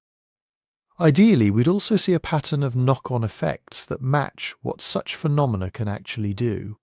Not global catastrophe from a modest meteor shower, but widespread fear, ritual responses, maybe localized damage or fire, if an airburst or small impact occurred. If instead one text sounds like a long, stately omen, months of a hairy star watched by court astronomers, while the other sounds like a sudden apocalyptic deluge of fire that destroys whole landscapes, trying to cram both into a single comet or shower gets strained. At that point, we're either looking at two different natural events, each mythologized in its own way, or at least one account that has left the realm of plausible astronomy and stepped fully into symbolic storytelling. And that matters, because our next candidate, volcanoes, earthquakes, and chain reaction disasters, can also make the world look and feel like it's on fire, and can leave very different fingerprints in the historical and geological record. Fire falling from the sky is one thing, fire coming up from the ground is another. If you live anywhere near an active volcanic zone, you don't need comets to imagine the end of the world. You've already seen a mountain explode. Let's start there. A big explosive eruption doesn't just produce a pretty lava fountain on the horizon. It can turn noon into midnight. When a volcano blows in the really violent way, think Krakatoa in 1883, Tambora in 1815, Thera in the late Bronze Age, it can eject millions of tons of ash and gas high into the atmosphere, close to the volcano that creates a rolling column of darkness, towering ash clouds, lightning crackling inside them, chunks of rock and burning debris raining down. To someone on the ground, that looks like stones from heaven, burning hail, the sky vomiting rocks, exactly the kind of language you find in some ancient texts. But the damage doesn't stay local. The finest particles get injected into the stratosphere, where they can spread around large parts of the globe and hang around for months or years. Those high-altitude aerosols scatter sunlight. Days get dimmer. Sunsets go blood red. The moon takes on a copper or sickly yellow colour even when the air at ground level looks fairly clear. You don't need to be right next to the volcano to notice. People a continent away might write about a pale sun, a darkened moon, a year without summer. They might never know that the trigger was a mountain they've never heard of, beyond their map. And then comes the slow kill, crops. Plants need light and stable seasons. A veil of volcanic aerosols cools the surface slightly and alters rainfall patterns. Growing seasons can shorten, harvests fail. Famine rolls out in waves, sometimes years after the actual eruption. If our paired texts both describe not only weird light in the sky, but also failed harvests, starvation, plagues following on the heels of darkness, we have to at least ask, are we looking at the signature of a big eruption? Now fold earthquakes into the picture. To an ancient observer, the earth doesn't move. The mind is wired around the idea that the ground is the one fixed thing. So when it suddenly lurches, ripples, or drops, the experience is existentially wrong. People reach for metaphors of animals and gods. The earth staggered like a drunk. The mountains danced. The foundations of the world shook. And there's almost always sound. Deep, low, uncanny sound. Modern seismology talks about P waves and swaves. Ancient people talk about roaring. A voice like many waters. The ground thundering. A sound like chariots under the earth. You can feel that in your bones. Buildings fall, city walls crack, dust fills the air. Rivers slosh out of their banks. Springs turn muddy. Wells collapse. So when a text describes roaring from below, foundations trembling, walls falling in an instant, that lines up very neatly with an earthquake. And here's where it gets interesting. These things don't always happen in isolation. Geology loves chain reactions. A big earthquake under the sea can displace enormous volumes of water. That gives you a tsunami. To a coastal city that looks like the sea fleeing away and then returning as a wall. Waters rising higher than the gates, ships thrown on rooftops. We have modern eyewitness accounts of tsunamis that sound almost poetic in their horror, and they map eerily well onto some ancient flood or dragon of the sea myths. An earthquake near a volcanic system can destabilize magma chambers, slopes and vents. That can trigger eruptions or landslides. An eruption can load snow-covered peaks with meltwater and ash, producing lahars, volcanic mudflows that race down valleys like wet concrete. To someone in their path, that's not mud. That's a solid wall of moving earth and rock that swallows villages in minutes. In texts it reads as the mountain flowed, rivers of earth. The land itself moved and buried the people. Now imagine living through a sequence like this. First strange tremors. Maybe months of little quakes that people notice but don't quite understand. Then one day a massive rupture. The ground heaves. Buildings collapse. People run. At or shortly after that, the nearby mountain erupts. The sky goes black. Fire and rocks fall. Rivers turn to sludge. Days later, or even hours, depending on geography, a great wave hits the coast.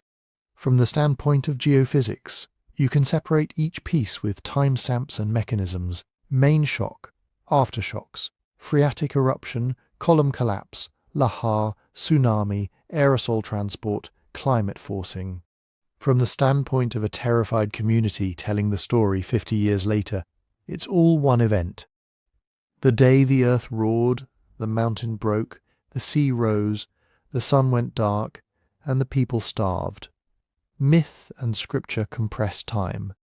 They iron long, messy sequences into a single moralized narrative. That's how you go from an eruption in year 1, strange summers in years 2 and 3, final famine in year 4, to the wrath that fell in the reign of King X. So when we look at our two ancient texts, one of the questions is, are they describing a compressed disaster chain? Do they put shaking, roaring, collapsing structures on the same stage as darkened skies and poisoned waters? Do they mention springs turning to blood, bitter water, rivers running thick right after talking about ash or falling stones? Volcanic ash and landslides can absolutely foul water supplies, clog rivers and turn clear streams opaque and undrinkable. What about agriculture? Are we told the fields gave no grain, the fig trees did not bear, the cattle had no pasture? Those aren't generic apocalyptic decorations. They're exactly what you'd expect after 1 or 2 failed growing seasons driven by volcanic cooling and disrupted rainfall. Even little details matter. Dust like fine powder covering everything. People groping at noon as in the night. Men coughing blood. Those can be the human experience of breathing abrasive ash, of lungs and eyes full of microscopic glass particles, stones or hailstones falling from heaven. That's what it feels like when golf ball-sized chunks of pumice and hardened ash slam into your roof. The sound on tiled or thatched roofs is exactly like a brutal hailstorm, except the hail stays hot for a while. Now, could 2 different cultures, far apart, both experience a similar chain reaction from 2 different local volcanoes and record them in similar religious language? Absolutely. Could they instead be responding to the same truly massive eruption, a Tambora or Thera scale event that spread its atmospheric effects across huge distances? Also possible. This is why volcanologists and historians get excited about matching up tree ring anomalies, ice core sulfur spikes, and textual references to years without summer. You can, in principle, take a Greenland ice core that shows a big volcanic event around a certain date range and ask, do written sources in Eurasia around that time talk about weird skies and failed harvests? Sometimes the answer is yes. In a few cases, we can tentatively link specific eruptions to specific historical crises. But in the era our two texts might be dealing with, often poorly dated, with legendary overlays, the precision isn't great. We rarely get to say this ash layer in this lake bed 10 kilometers from city X matches this named volcano erupting in year Y, which is exactly when this king was on the throne. More often, we're juggling broad windows sometime in this century, plus or minus a few decades. Add to that the fact that many ancient cities have been built, destroyed, and rebuilt on the same spots for millennia. The geological evidence we'd love to have, continuous lake sediments, untouched ash layers, undisturbed tsunami deposits, is often paved over, ploughed up, or simply not yet excavated. So even if the textual clues scream volcano, darkness at noon, red sunsets, stones of fire, famine, we're left with educated maybes unless there's tight local geology to back it up. And remember that mythic compression. What reads like one night of wrath might in reality be multiple events stretched over a decade. A major quake, an eruption a few years later, a tsunami triggered by a distant landslide, and then a run of bad harvests driven by broader climate wobble. Two cultures might each telescope their own messy sequence into a single story using similar cosmic language. From our vantage point centuries later, those stories can look uncannily parallel, even if the underlying disasters were not the same physical event. So where does that leave our mystery? Volcanoes, earthquakes, and disaster chains absolutely have the power to produce almost every sensory detail you find in apocalyptic literature. Roaring earth, darkened skies, bloody moons, falling stones, poisoned water, and killing famine. They're strong natural candidates. But without firm dates, without a precisely located eruption or fault rupture, we're always going to be hovering in that ambiguous space between compelling pattern and coincidental resonance. And that ambiguity opens the door to another layer of explanation, one that doesn't rely just on rocks and physics, but on how ancient people used these disaster stories as political tools, ritual scripts, and cosmic warnings. Because in the ancient world, disasters weren't just disasters.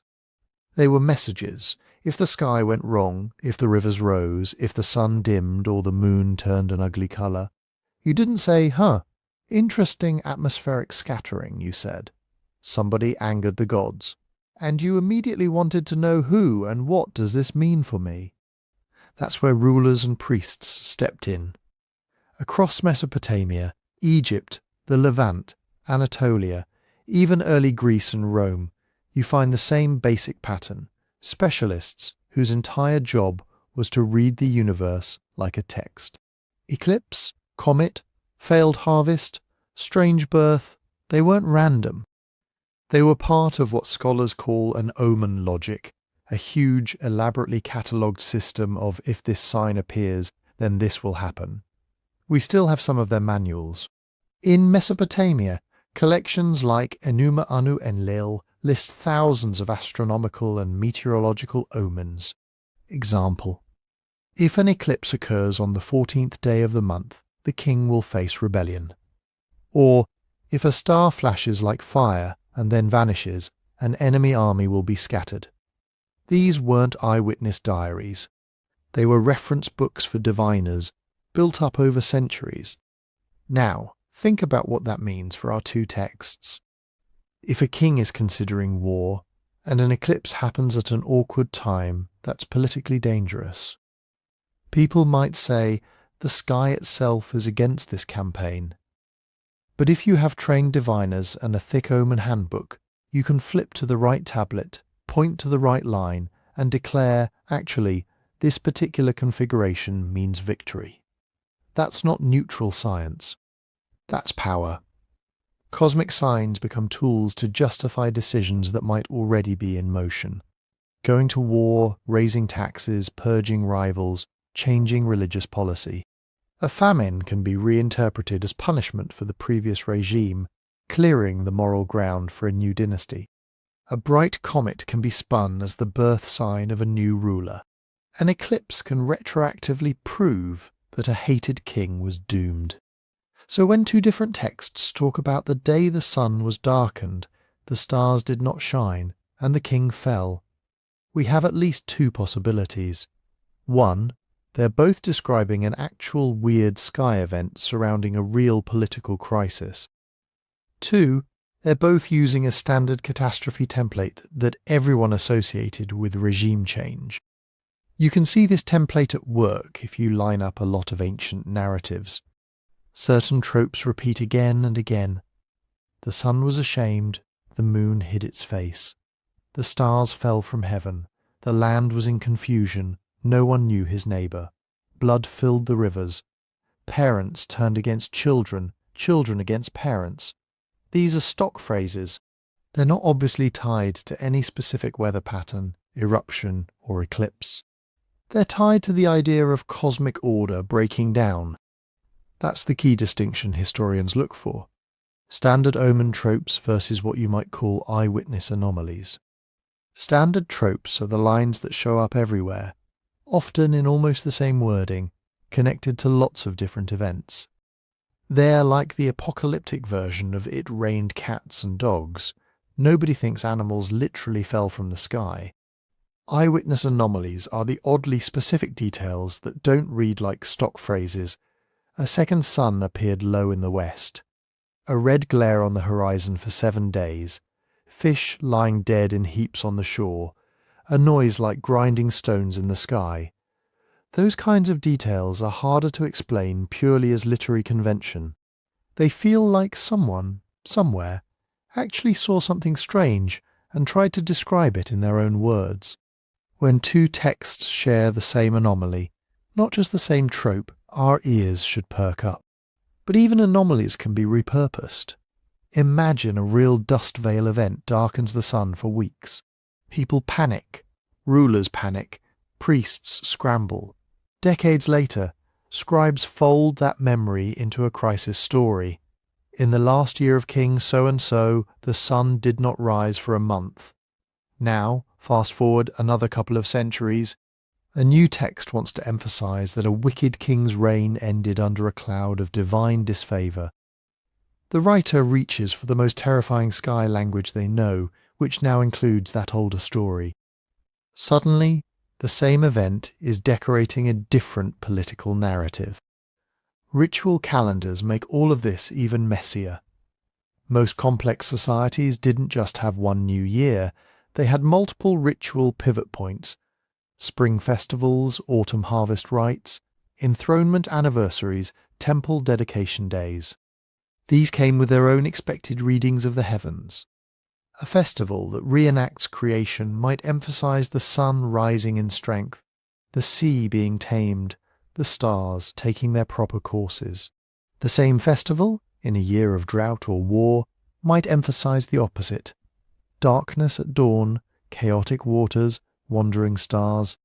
The text can be shaped by the liturgy, so if both of our ancient texts tie their sky disaster to a sacred time, New Year, harvest, royal enthronement, they might be describing the sky through the lens of that festival script. The sun failed at New Year doesn't have to mean literally no daylight. It can mean the omens on the most important day of the year were bad. A partial eclipse, a dust storm, or even just unseasonable cloud could be narratively amplified into day turned to night. All of this pushes us toward a very different kind of explanation. Maybe the two stories are not primarily trying to record a physical chain of events. Maybe they're using cosmic language as a moral argument.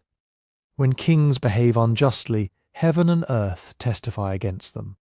When a new ruler or a new cult takes power, the cosmos itself agrees. Darkness marks the end of an illegitimate order. Light marks the beginning of a legitimate one. Under this reading, the same event in both texts is not a volcano or a comet. It's regime change. The darkness, the roaring, the blood-red moon are symbolic shorthand for the old world ended. The restoration, the clearing of the skies, the return of rain are shorthand for the new order has divine approval. This interpretation explains some things very well. It accounts for why cosmic upheaval is so tightly glued to political turning points and moral warnings. It explains the heavy use of standard formulas. It makes sense of why priests and scribes, whose status depended on being the interpreters of cosmic messages, would preserve and copy these stories with such care. And it neatly fits the fact that similar motifs cluster around lots of different kings and crises across centuries. But it doesn't explain everything. It doesn't tell you why two texts from different cultures with different ritual calendars would latch onto the same oddly specific sequence of signs. It doesn't, by itself, account for those eyewitness-sounding anomalies that don't fit cleanly into known omen lists. And it doesn't solve the dating problem. Were these stories built on top of a real shared catastrophe? Or did they converge purely through the recycling of powerful imagery? To answer that, we have to leave the world of priests and kings and go hunting for traces in other places, in other texts, in ice, in tree rings, in mud at the bottom of lakes. If it really was one event, a single bad day or bad decade, that both traditions are remembering in their own ritual language, we should expect to see its fingerprints somewhere else. So let's imagine, just for a moment, that it really was one thing. Not a literary template, not a ritual script, a real physical event that actually happened in the sky and on the ground, big enough that two different cultures ended up telling stories about it. If that's true, then it shouldn't just live in those two texts. Historians and geoscientists have a name for this: multiple attestation. The basic idea is simple. If something was truly large-scale, a sky darkening over a whole region, a volcanic winter, an ocean wave that tore inland for miles, you don't just look for one description of it. You look sideways, you ask. What were the neighbours saying? That means checking other chronicles from roughly the same time window. In the ancient Near East, that might be Assyrian eponym lists, Babylonian chronicles, Egyptian royal inscriptions, later Greek summaries. In East Asia, that might be Chinese court astronomers, who kept almost obsessive records of eclipses, comets, guest stars, and strange halos. You're not expecting them to all say, on this exact day, at this exact hour, the sun did X. Different cultures use different calendars, different ways of naming years, different priorities. A Chinese record might say, in the 4th month, 2nd year of so-and-so, the sun lost its light at midday. A Babylonian scribe might note, in the year of the official X, an eclipse occurred. A local oral tradition might simply remember the year the birds stopped singing at noon. Those are not identical statements, but they might be echoes of the same thing. And it's not just written texts. Oral traditions matter, especially in regions where writing was rare or came late. You have flood epics from the Aegean, Pacific tsunami stories from indigenous communities, Icelandic sagas that remember the year of no summer, Andean tales of ash falling like snow. When researchers suspect a real event, they zoom out.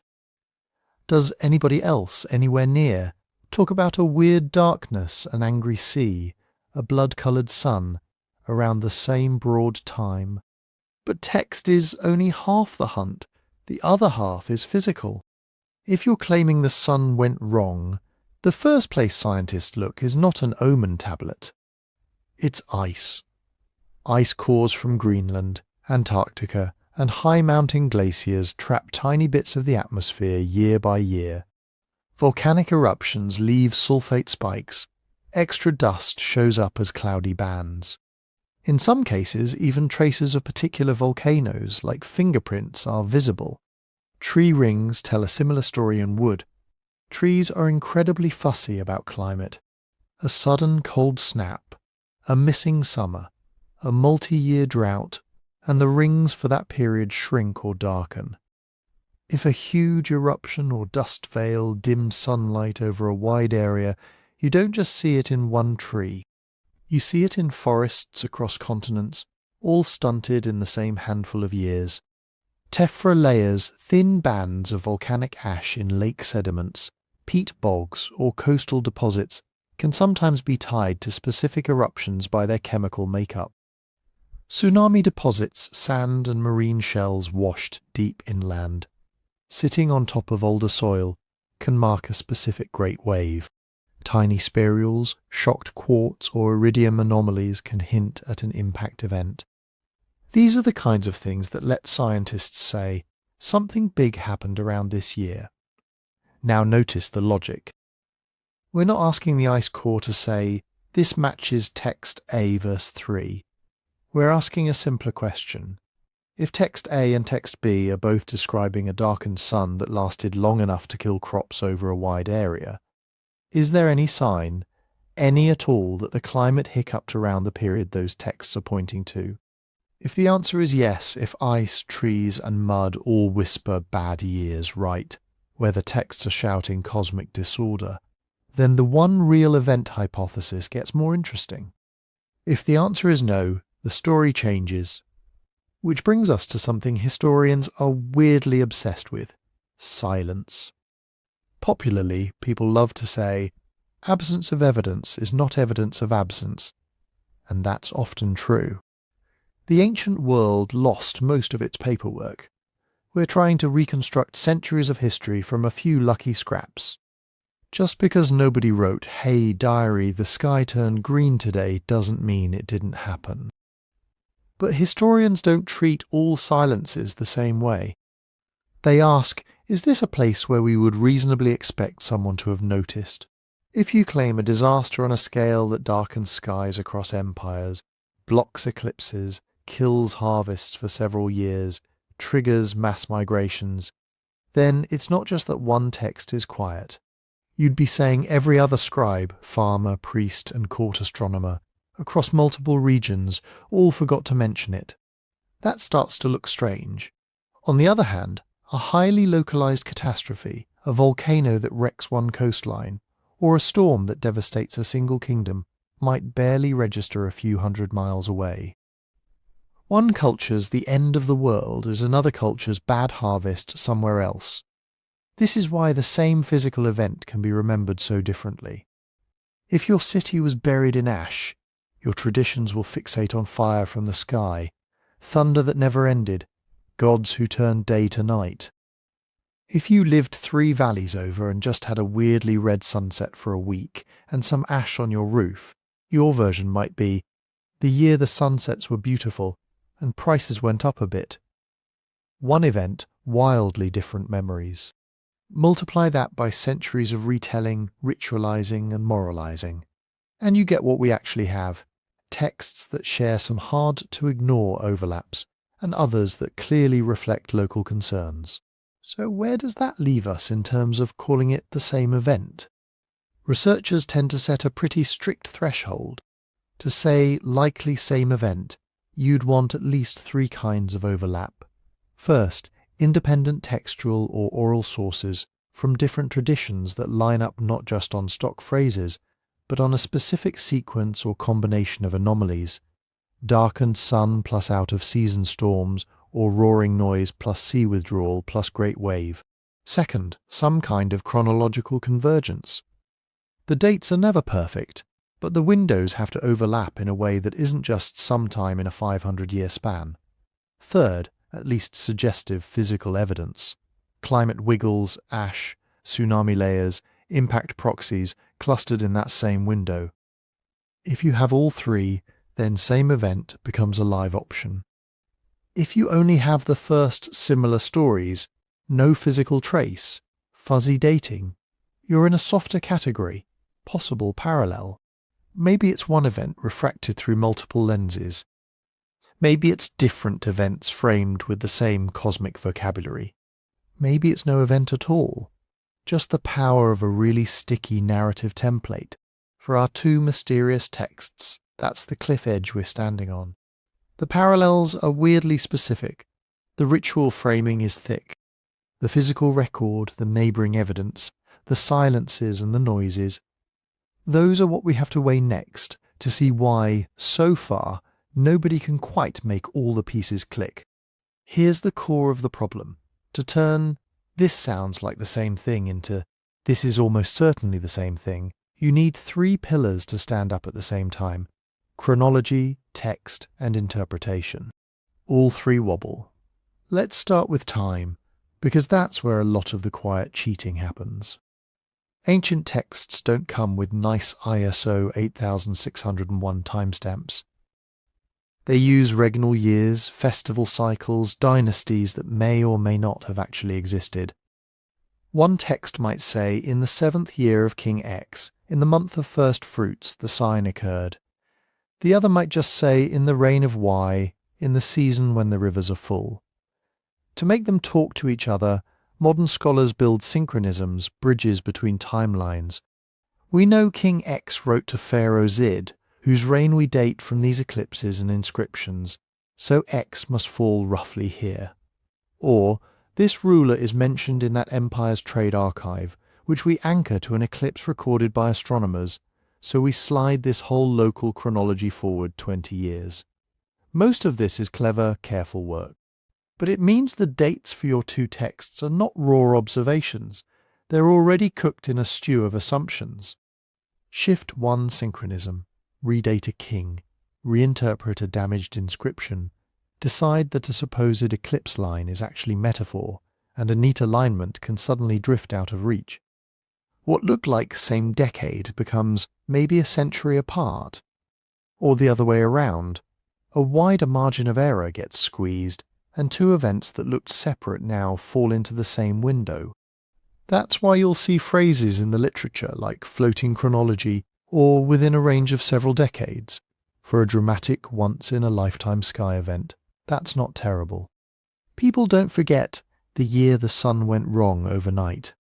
But it's also not tight enough to prove that text A's cosmic sign and text B's cosmic sign are talking about that one freak storm on a Thursday afternoon. Then we hit the texts themselves. When people say text A says this, they're usually not reading the original autograph. Nobody is. They're reading a critical edition, a best guess built from multiple surviving copies. Those copies don't always agree. One manuscript might say the sun stood still, another might say the light weakened, a third centuries later might gloss it with a marginal note that creeps into the main text.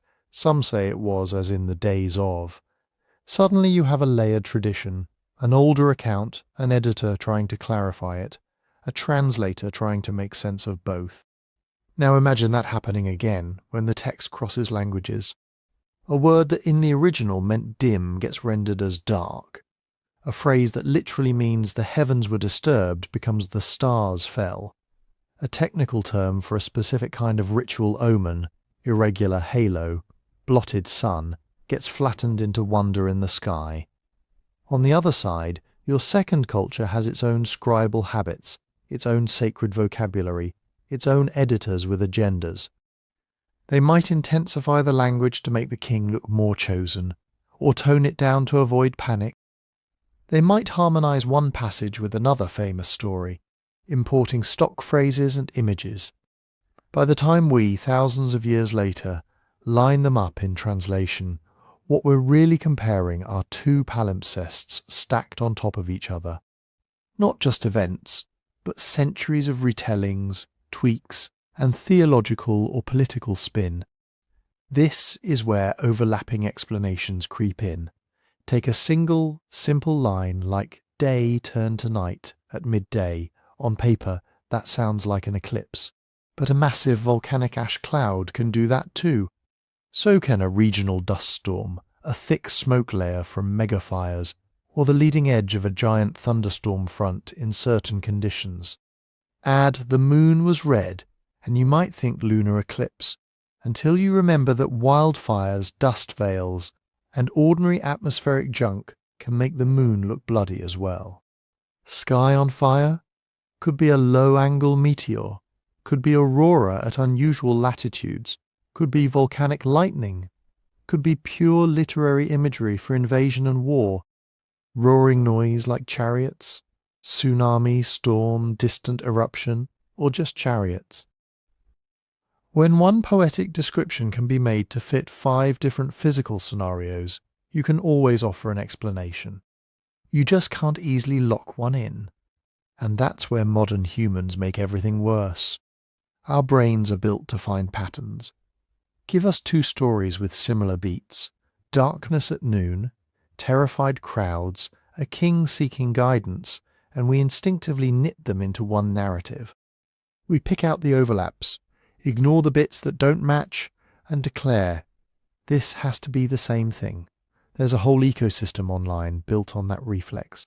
Side-by-side screenshots, dramatic narration, ominous music, confident arrows pointing from ancient text to modern disaster. Uncertainties are sanded off, ranges become exact dates. Some scholars suggest quietly morphs into scholars agree. On the other side, the people whose careers depend on not jumping at every shadow tend to react in the opposite direction. They emphasize ambiguity, hedge every sentence, insist on more data. To someone used to clear answers, this can sound like evasion or arrogance. Why won't they just admit the obvious? Because from inside the work, it isn't obvious. You have texts that are unstable, dates that float, and descriptions that can be mapped to multiple natural or symbolic frameworks. You can almost always build a plausible story, you just can't make it uniquely necessary. So what would actually move this debate? 3 things broadly. First, better anchors in time. A securely dated inscription that mentions the same ruler and the same weird year as one of our texts, tied to an independently verifiable eclipse or eruption, would tighten the chronology. High-precision radiocarbon dating of associated layers, improved calibration curves, even tree ring matches for timbers in buildings known to have been standing during the event. Anything that shrinks those decade-wide error bars helps. Second, cleaner text, a new manuscript, earlier than what we have, that preserves an unedited version of the passage could strip away some of the later theological and literary polish. Or a forgotten commentary from the ancient world itself, where a scribe explains, this line refers to the eclipse in the year of X, would be gold. Even better, 2 traditions independently glossing their cosmic language with the same sort of this was that year note. Third, more environmental context. Ice cores and lake sediments are getting dated more precisely all the time. A sharp sulfate spike, a layer of exotic dust, or a clear tree ring growth collapse, pinned squarely to the now tightened window the texts point to would change the conversation. Especially if you can say, this anomaly would have produced exactly the kind of darkness, colour changes and climatic disruption these people are describing. We don't have that trifecta yet. Instead, we're stuck in this uncomfortable in-between. Too many coincidences to shrug and walk away, too many gaps to point and shout, case closed. That tension between suggestive overlaps and stubborn uncertainty is exactly why, after decades of work, you still hear the same refrain. Nobody can really explain it, which leaves one last question. If we can't fully solve it with the evidence we have, is there a way to at least say what's most likely and what's just wishful thinking? That's where we turn next. If you force the puzzle pieces to lie flat, here's the shape that emerges. On the "this might really be the same thing" side, the strongest points are pretty simple. You've got 2 texts that describe an extremely rare-sounding event, not it rained a lot, but the sky itself went wrong. Place it in roughly compatible historical windows once you line up the rulers and regnal years. Use clusters of the same motifs: midday darkness, abnormal colours in the sky, fear in the populace, rulers scrambling for ritual or political damage control. Treat it as a one-off disruption, not a stock seasonal cycle. That's already unusual. Ancient literature is full of omens, but most are vague, reusable templates. When you find 2 that sound oddly specific and oddly alike, your pattern-seeking brain isn't hallucinating everything. There is something there, but the obstacles are just as real. Chronology has those sliding synchronisms we talked about. Move a king 10 years forward or back, and your beautiful overlap can evaporate. The texts themselves are layered, edited, and translated. We can't be sure which parts describe an observation and which parts are later embellishments. And the physical candidates eclipse, volcano, impact, dust veil, aurora can all produce overlapping sensory impressions that a pre-scientific observer would compress into the same handful of phrases. So what sits at the top of the hypothesis leaderboard? Right now, the most plausible broad scenario looks something like this. A very large, very conspicuous natural event, probably in the darkened sky, strange light category, hit a region that both cultures either shared or watched closely. Think a major eclipse that coincided with dust or smoke, or a volcanic haze combined with storms and unusual twilight colours, or a bright atmospheric entry that triggered shock, sound and fire imagery all at once. Because it was rare and disruptive, both traditions preserved it, but they did so within their own narrative worlds. One framed it as a royal omen tied to a battle or succession crisis. The other framed it as a theologically loaded sign tied to covenant, judgment, or divine favour. Over generations, the event hardened into a story. The story hardened into scripture, chronicle, or omen series. And by the time we meet it on the page, we're reading the mythologized shell of a once real sky. Could the two be entirely independent? Yes. Cosmic imagery is one of the small handful of tools ancient authors have to say, this moment mattered. You don't need a shared volcano to get to the heavens shook. Pure coincidence plus shared literary habits is still on the table. Could one text be consciously borrowing from the other? Also yes. If there was cultural contact, trade, migration, scribes trained in a neighbouring court, it's very easy for one powerful story to migrate, get translated, and be naturalised into a new setting. The later text doesn't have to know anything about the original event. It just knows a good trope when it hears one. Could both be riffing on a much older, already legendary catastrophe. A half-remembered year without a summer, a folk memory of a comet or eruption half a millennium earlier that got redated and reattached to later kings. Again, possible. Oral traditions are elastic. They stretch to cover new political needs. Every one of those options remains tentative because each one works even if you're missing crucial data. That's the curse of deep history. Multiple explanations can fit the same limited set of clues. So what's the responsible way to walk away from this? You acknowledge the convergence without turning it into certainty. You can say, these two texts share an unusually specific pattern of imagery and sequence. That pattern is consistent with several types of rare natural events, and with known literary borrowing. Our current evidence is not strong enough to uniquely pick one scenario. That's not fence-sitting. That's the honest boundary between what the sources can carry and what we're loading onto them. And if you want to think critically the next time someone online claims that two ancient sources prove a single event, there are a few questions you can always ask. First, about time. How fixed are the dates, really?